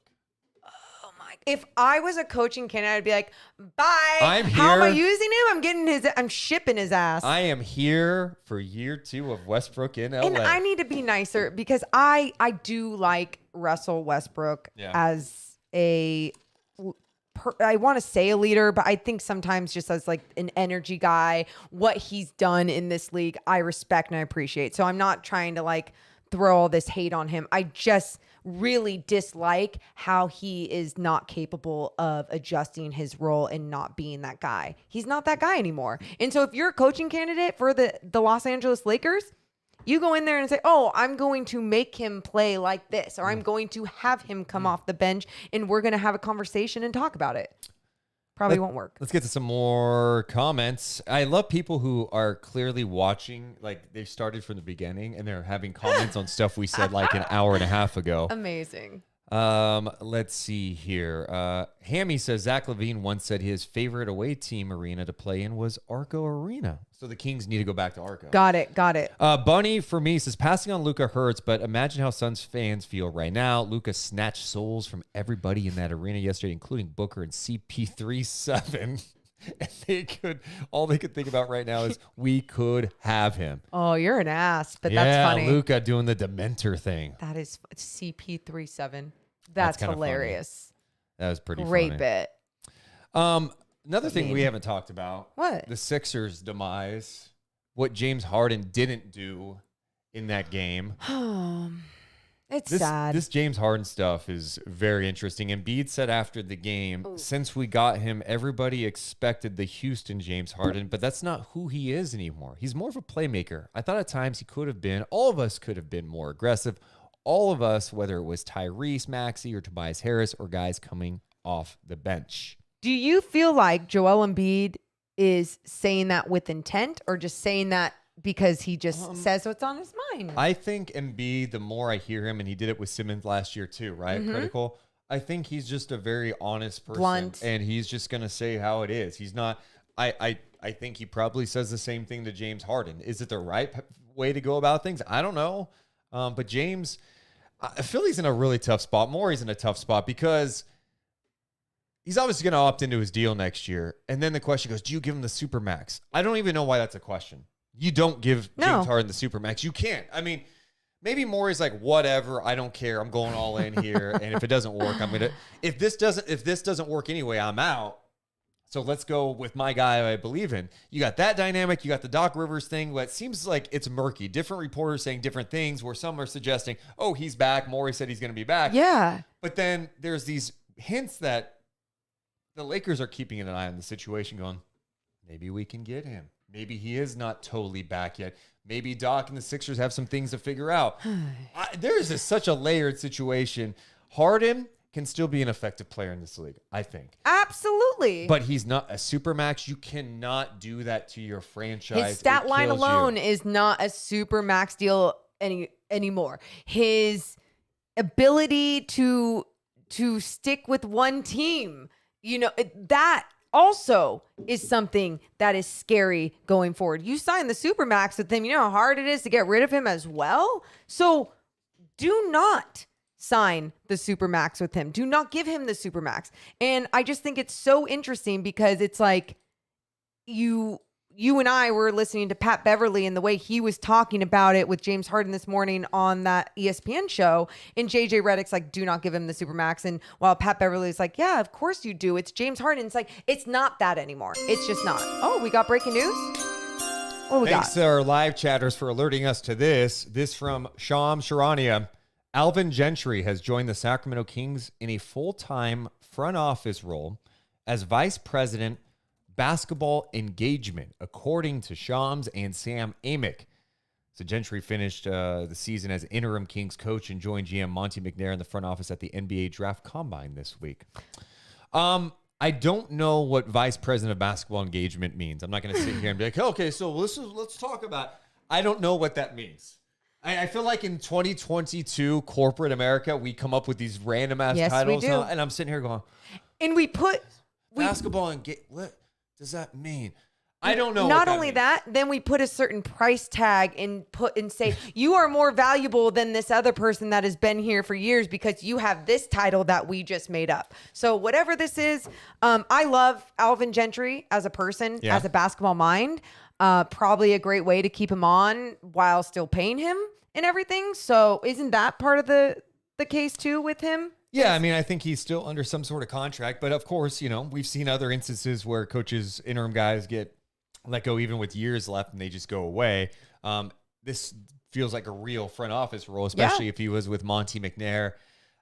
I think it's a good thing to have Alvin involved in some way if he wants to be involved. Clearly he does. And if he could be a guy who has all the experience in the world, take a step back, view it from a different perspective, give his thoughts on certain players. How many times have we talked about what a really good lead assistant coach Alvin Gentry is? We've seen so many times as a head coach, we're just like, man, he just can't make it or get over the hump or doesn't have the best luck or whatever it is.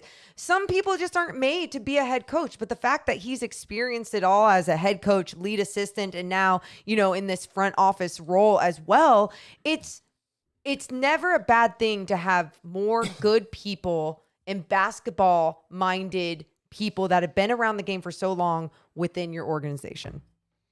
Now watch, there's going to be like all this drama.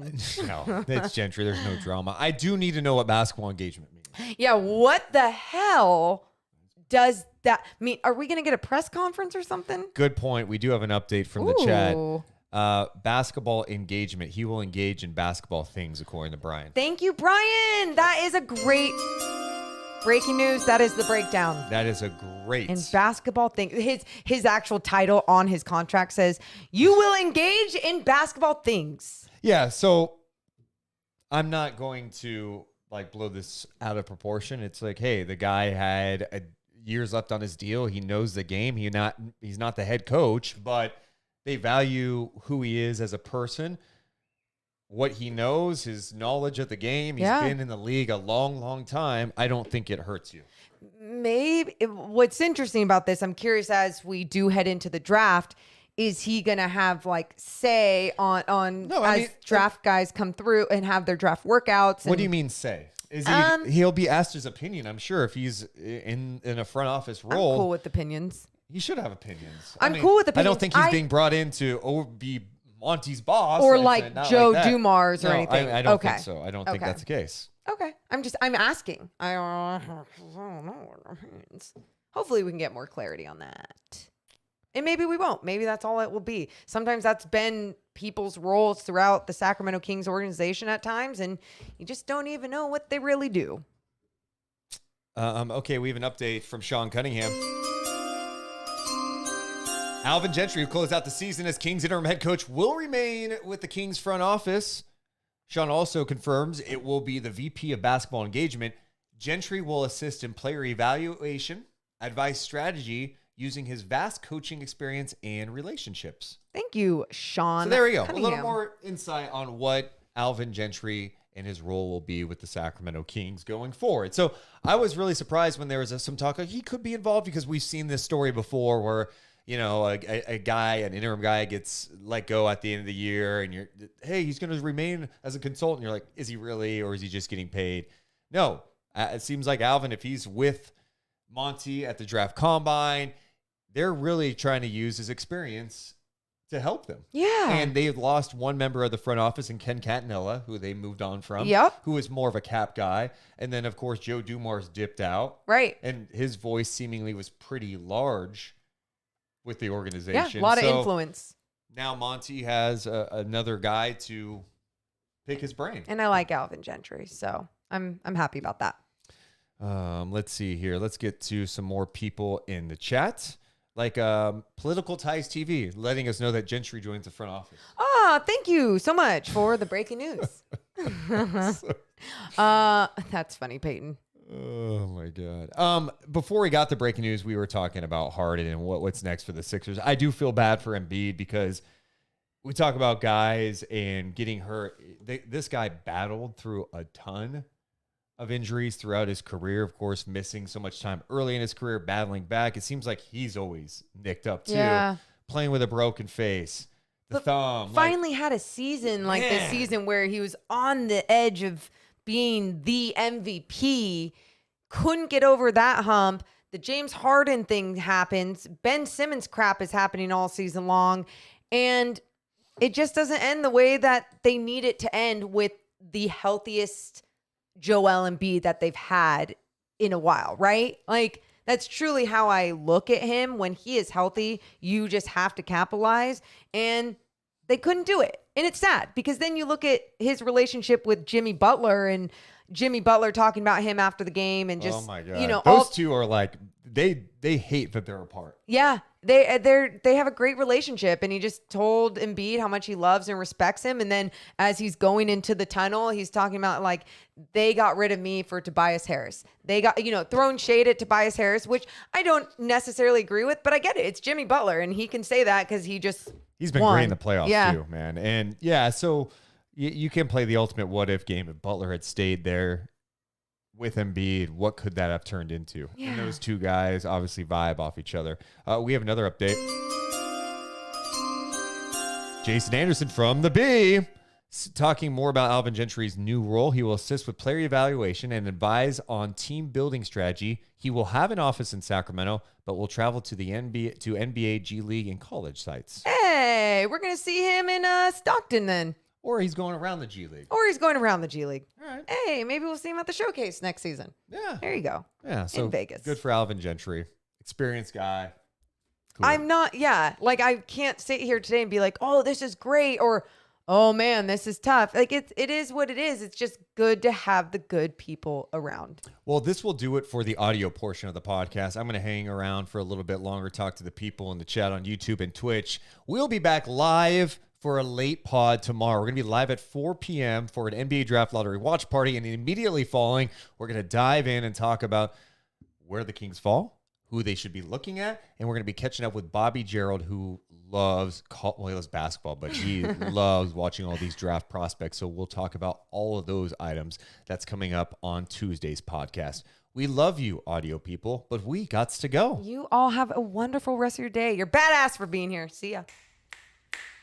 Deuce and Mo, Deuce and Mo, Deuce and Mo. They tell you what they know. Deuce and Mo, Deuce and Mo, Deuce and Mo. The podcast that you know. Deuce and Mo. Yes, Two Morgan? things. Yeah. We need a sign for when that's going on Like, that just don't says, go? don't go anywhere. Yeah. I'm We're with you on literally that. just ending the audio portion. But also, Deuce knows this. My sister, one of your best friends, they're getting married this weekend. Yeah. And I have got a haircut. I got nails. I have a spray tan on Wednesday. I'm getting fake and beautified. So you're leaving. I'm leaving in like 15 minutes because I go to meet with one of our guys, Bryce. Hell yeah. One of our listeners, Bryce, who got us a couple of gifts from Disneyland. So I'm going to meet up with him. Thanks, but I'm going Bryce. to hang out for a few more minutes. Get the hell out of here. All Morgan. right. Peace out. I'm going to take you guys up to D-Lo and Casey on ESPN 1320. Let's talk whatever you guys want to talk about. We can talk some more Kings. We can talk some NBA, whatever you want to do. Shout out to Ninth Wonder saying, first time seeing you guys. Name sounds cool as hell. Just subscribe to us now. Sing what you got. Appreciate that. Also, shout out to Swakman on Twitch who just followed us. We appreciate all the new follows, subscriptions, all of that stuff. Biggest thing you can do is hit the thumbs up button if you're still here on the YouTube chat. That helps us. You can also join and become a member on our YouTube channel now. We're doing some cool member stuff coming up. Let's see here. Kings realistic offseason from Leezy. Gordon Hayward trade. Holmes and Filler. Hornets have to pay Bridges. Kelly Olynyk signing cheap. He can hit threes and draft AJ Griffin. Slotted for 7th or 8th. Here's my problem with Hayward. He's a part-time player. I like him. He's talented. He's been through a lot. That injury in his first game with Boston, for sure. I like what he can bring. He plays 40-something games a year. He makes a lot of money. 40-something games a year. I like his talent. But can you count on Gordon Hayward to be healthy? Can you count on him to be available when you are trying to end a playoff drought? When you're trying to compete? I can't do it. That scares the hell out of me. Hammy wants to know, what would it take to snag Ayton from the Suns?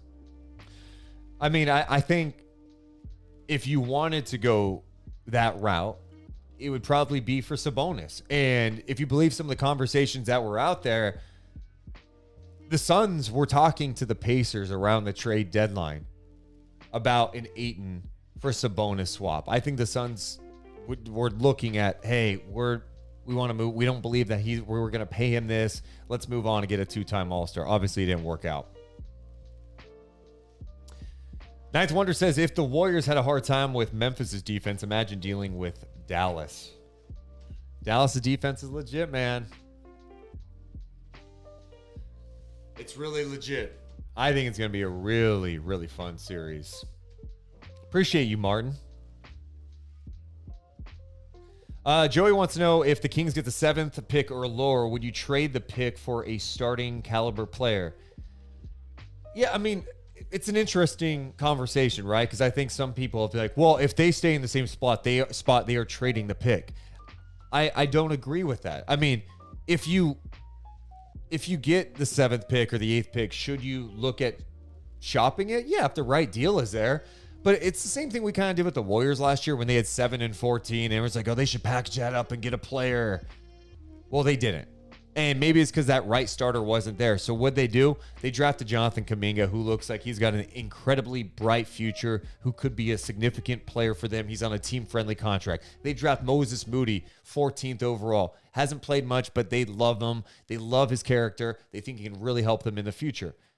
So to me, it's all about, what's your draft board look like? How does Monte McNair and his front office look at this draft? Does he think they can get an impact player at 7? Because he's had lower draft picks and got Davion Mitchell and Tyrese Halliburton. So that's one thing. The other thing is, like, who's the player that you're going to get for the 7th or 8th pick? If you're not that interested in keeping it and another team wants it, like, what is it? So I'm not on board with, you have to trade it. Look, I'd be more open-minded about trading a pick if it's not in the top 4, but it has to be right. And, this is where you got to trust your scouts, trust your front office people. If they believe they can get an impact player at 7, you do it because it's team friendly. And if they can help, we'll see. Force Goes Fabio, does Holmes have any trade value after sitting last season?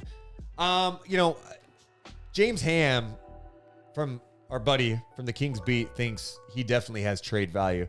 I think Holmes has trade value. But I don't think it's as easy as people make it seem. One, his contract has a 15% trade kicker, meaning once he gets traded, it's a 15% pay increase for him, right? And it's a player who can't help, but, he doesn't shoot the ball well from 3, right? He's not really a 3-point shooter. He did some stuff in Philly, but it's not something that the Kings have really utilized at all. And maybe it's because they don't believe he can do it. Can he improve and can he become a 3-point shooter? I guess it's possible. Anything's possible. We saw, Brook Lopez turn into that when he didn't shoot threes early in his career. Now, like, he can hit a 3-pointer.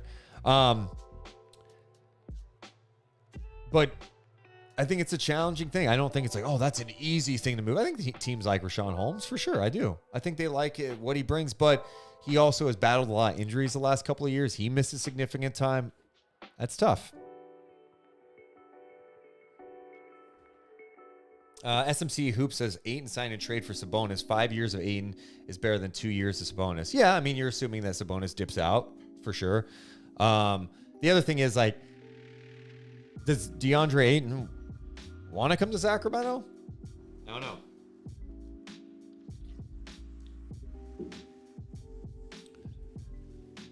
Mitch says Terrence Davis should get a shot at the starting 2, average 19 points a game when getting 30 or more minutes a game. Yeah, I mean, I like Terrence Davis. Is he a starting shooting guard? I mean, maybe. I think you can do better, though. I like Terrence a lot. Spark plug coming off the bench, Mr. Energy, plays hard. I like him. I felt terrible for him right when he got it going, the injury happened. Cody says rookie contracts give us a lot more financial flexibility, which we don't have a lot of. There are a lot of prospects that can fit at the 3 or 4 spot. Yeah, Cody, I'm not going to pretend to be an expert on the draft. Starting my homework on it, but Yeah, I think if there's a player you believe that can help you at 7 or 8, take the player. You know? I mean, I just like, who are you trading your first round pick for? Cool Kid says, I think the best option might be to trade for Ben Simmons. Oh my God, that's scary. That's scary. A guy who hasn't played in a year and just had back surgery. That scares the hell out of me.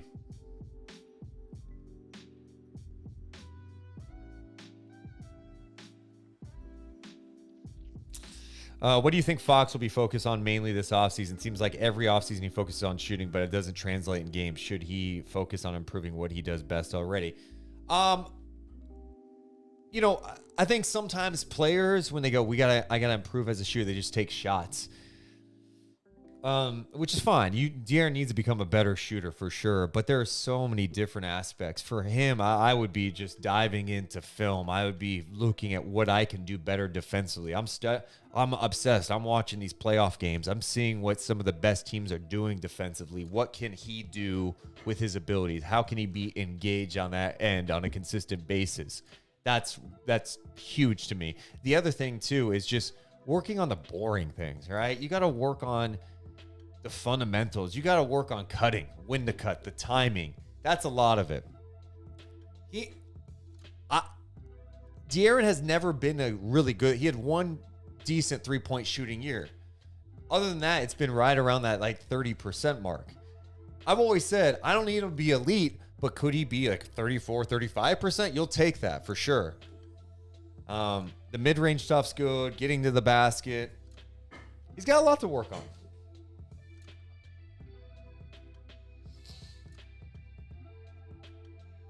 RP says, I never understand why people always talk about financial flexibility in Sacramento. The only way to get things done is through trades. No, and the draft.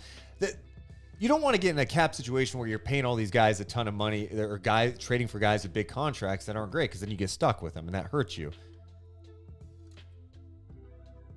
Anthony says, I don't see the hype in Chet, just another lanky, tall body that'll get bullied and pushed around the paint despite his height. Taco fall and bull build. It doesn't work in this league.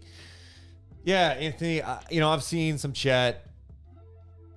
There's a lot of intrigue there. I mean, shown the ability to block shots, bring the ball up, can launch a 3. I see why teams are fascinated with him.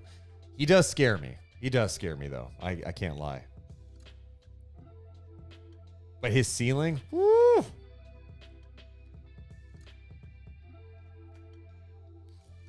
Do you think Fox gets a shooting coach that works significantly for Alonzo? It's possible. I mean, I think when you're an NBA player and you're trying to be great, don't be shy. You got to do everything.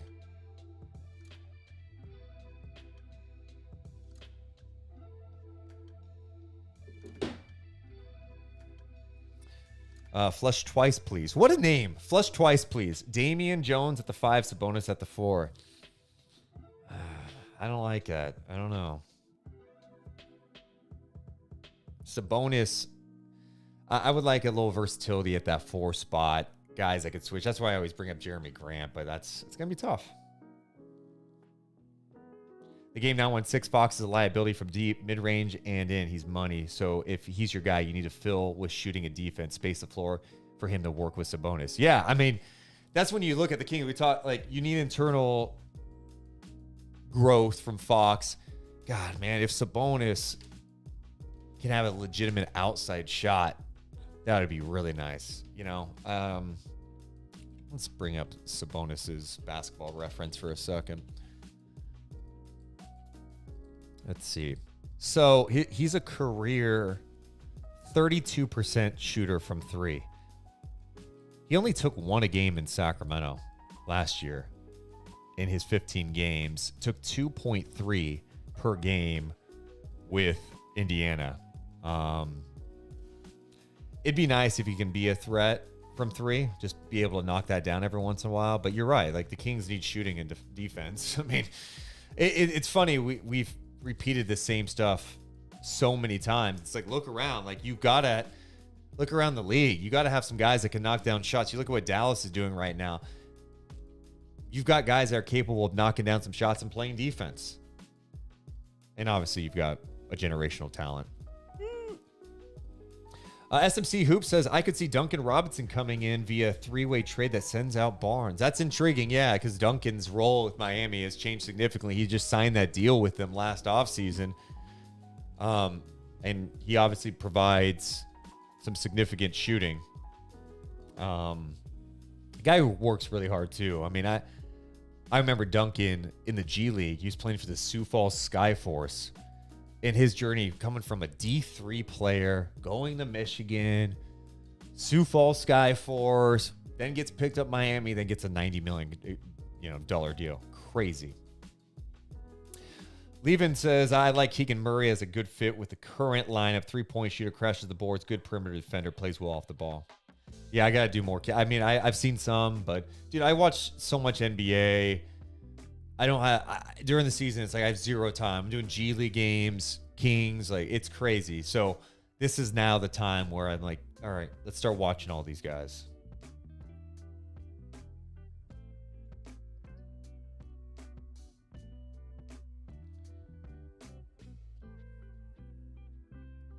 Let's see here. Steven, Duncan Robinson for Barnes, the lateral move. Yeah, I mean, who knows? It would have to be a larger deal to figure all that out, but. Joe Ingles, free agent. Yeah, I mean, Ingles coming off that injury, his age. It looked like his play dipped a little bit with Utah, but do you take a flyer on someone like that? I think of someone like Otto Porter, in a bench role. Could he be a guy that's interesting? But again, the Kings are in a really challenging spot because they don't have a lot of money to spend, right? They don't have cap space. Man. Anyway, it's been fun hanging out. We are going to make sure to rate our guys, D'Lo and Casey, over at ESPN 1320. If you're on YouTube, go check out ESPN 1320's YouTube channel. D'Lo and Casey are going to be on the next 4 hours talking about Game 7, all the Game 7s, Kings, I'm sure. There's a lot to go over. We appreciate you guys hanging out. We will be back live 4 p.m. on Tuesday. Draft lottery. Bring your good luck. Have some beer ready just in case we get some good news. And then we'll just embrace the next, 3, 4, what's the date? May 16th. The next, oh my God, it's like 6 weeks till the NBA draft. Oh, it scares the hell out of me. I can't wait for the day where we don't have to talk about the draft as much. I remember growing up, it's like, the Kings are good. What? They have the 28th pick? Oh, okay. They drafted some guy named Kevin Martin? Okay, whatever. We'll see. Not caring at all about the draft. Anyway, we love you guys so much. Make sure to hit the thumbs up. But we gots to go. You have an amazing day. See ya.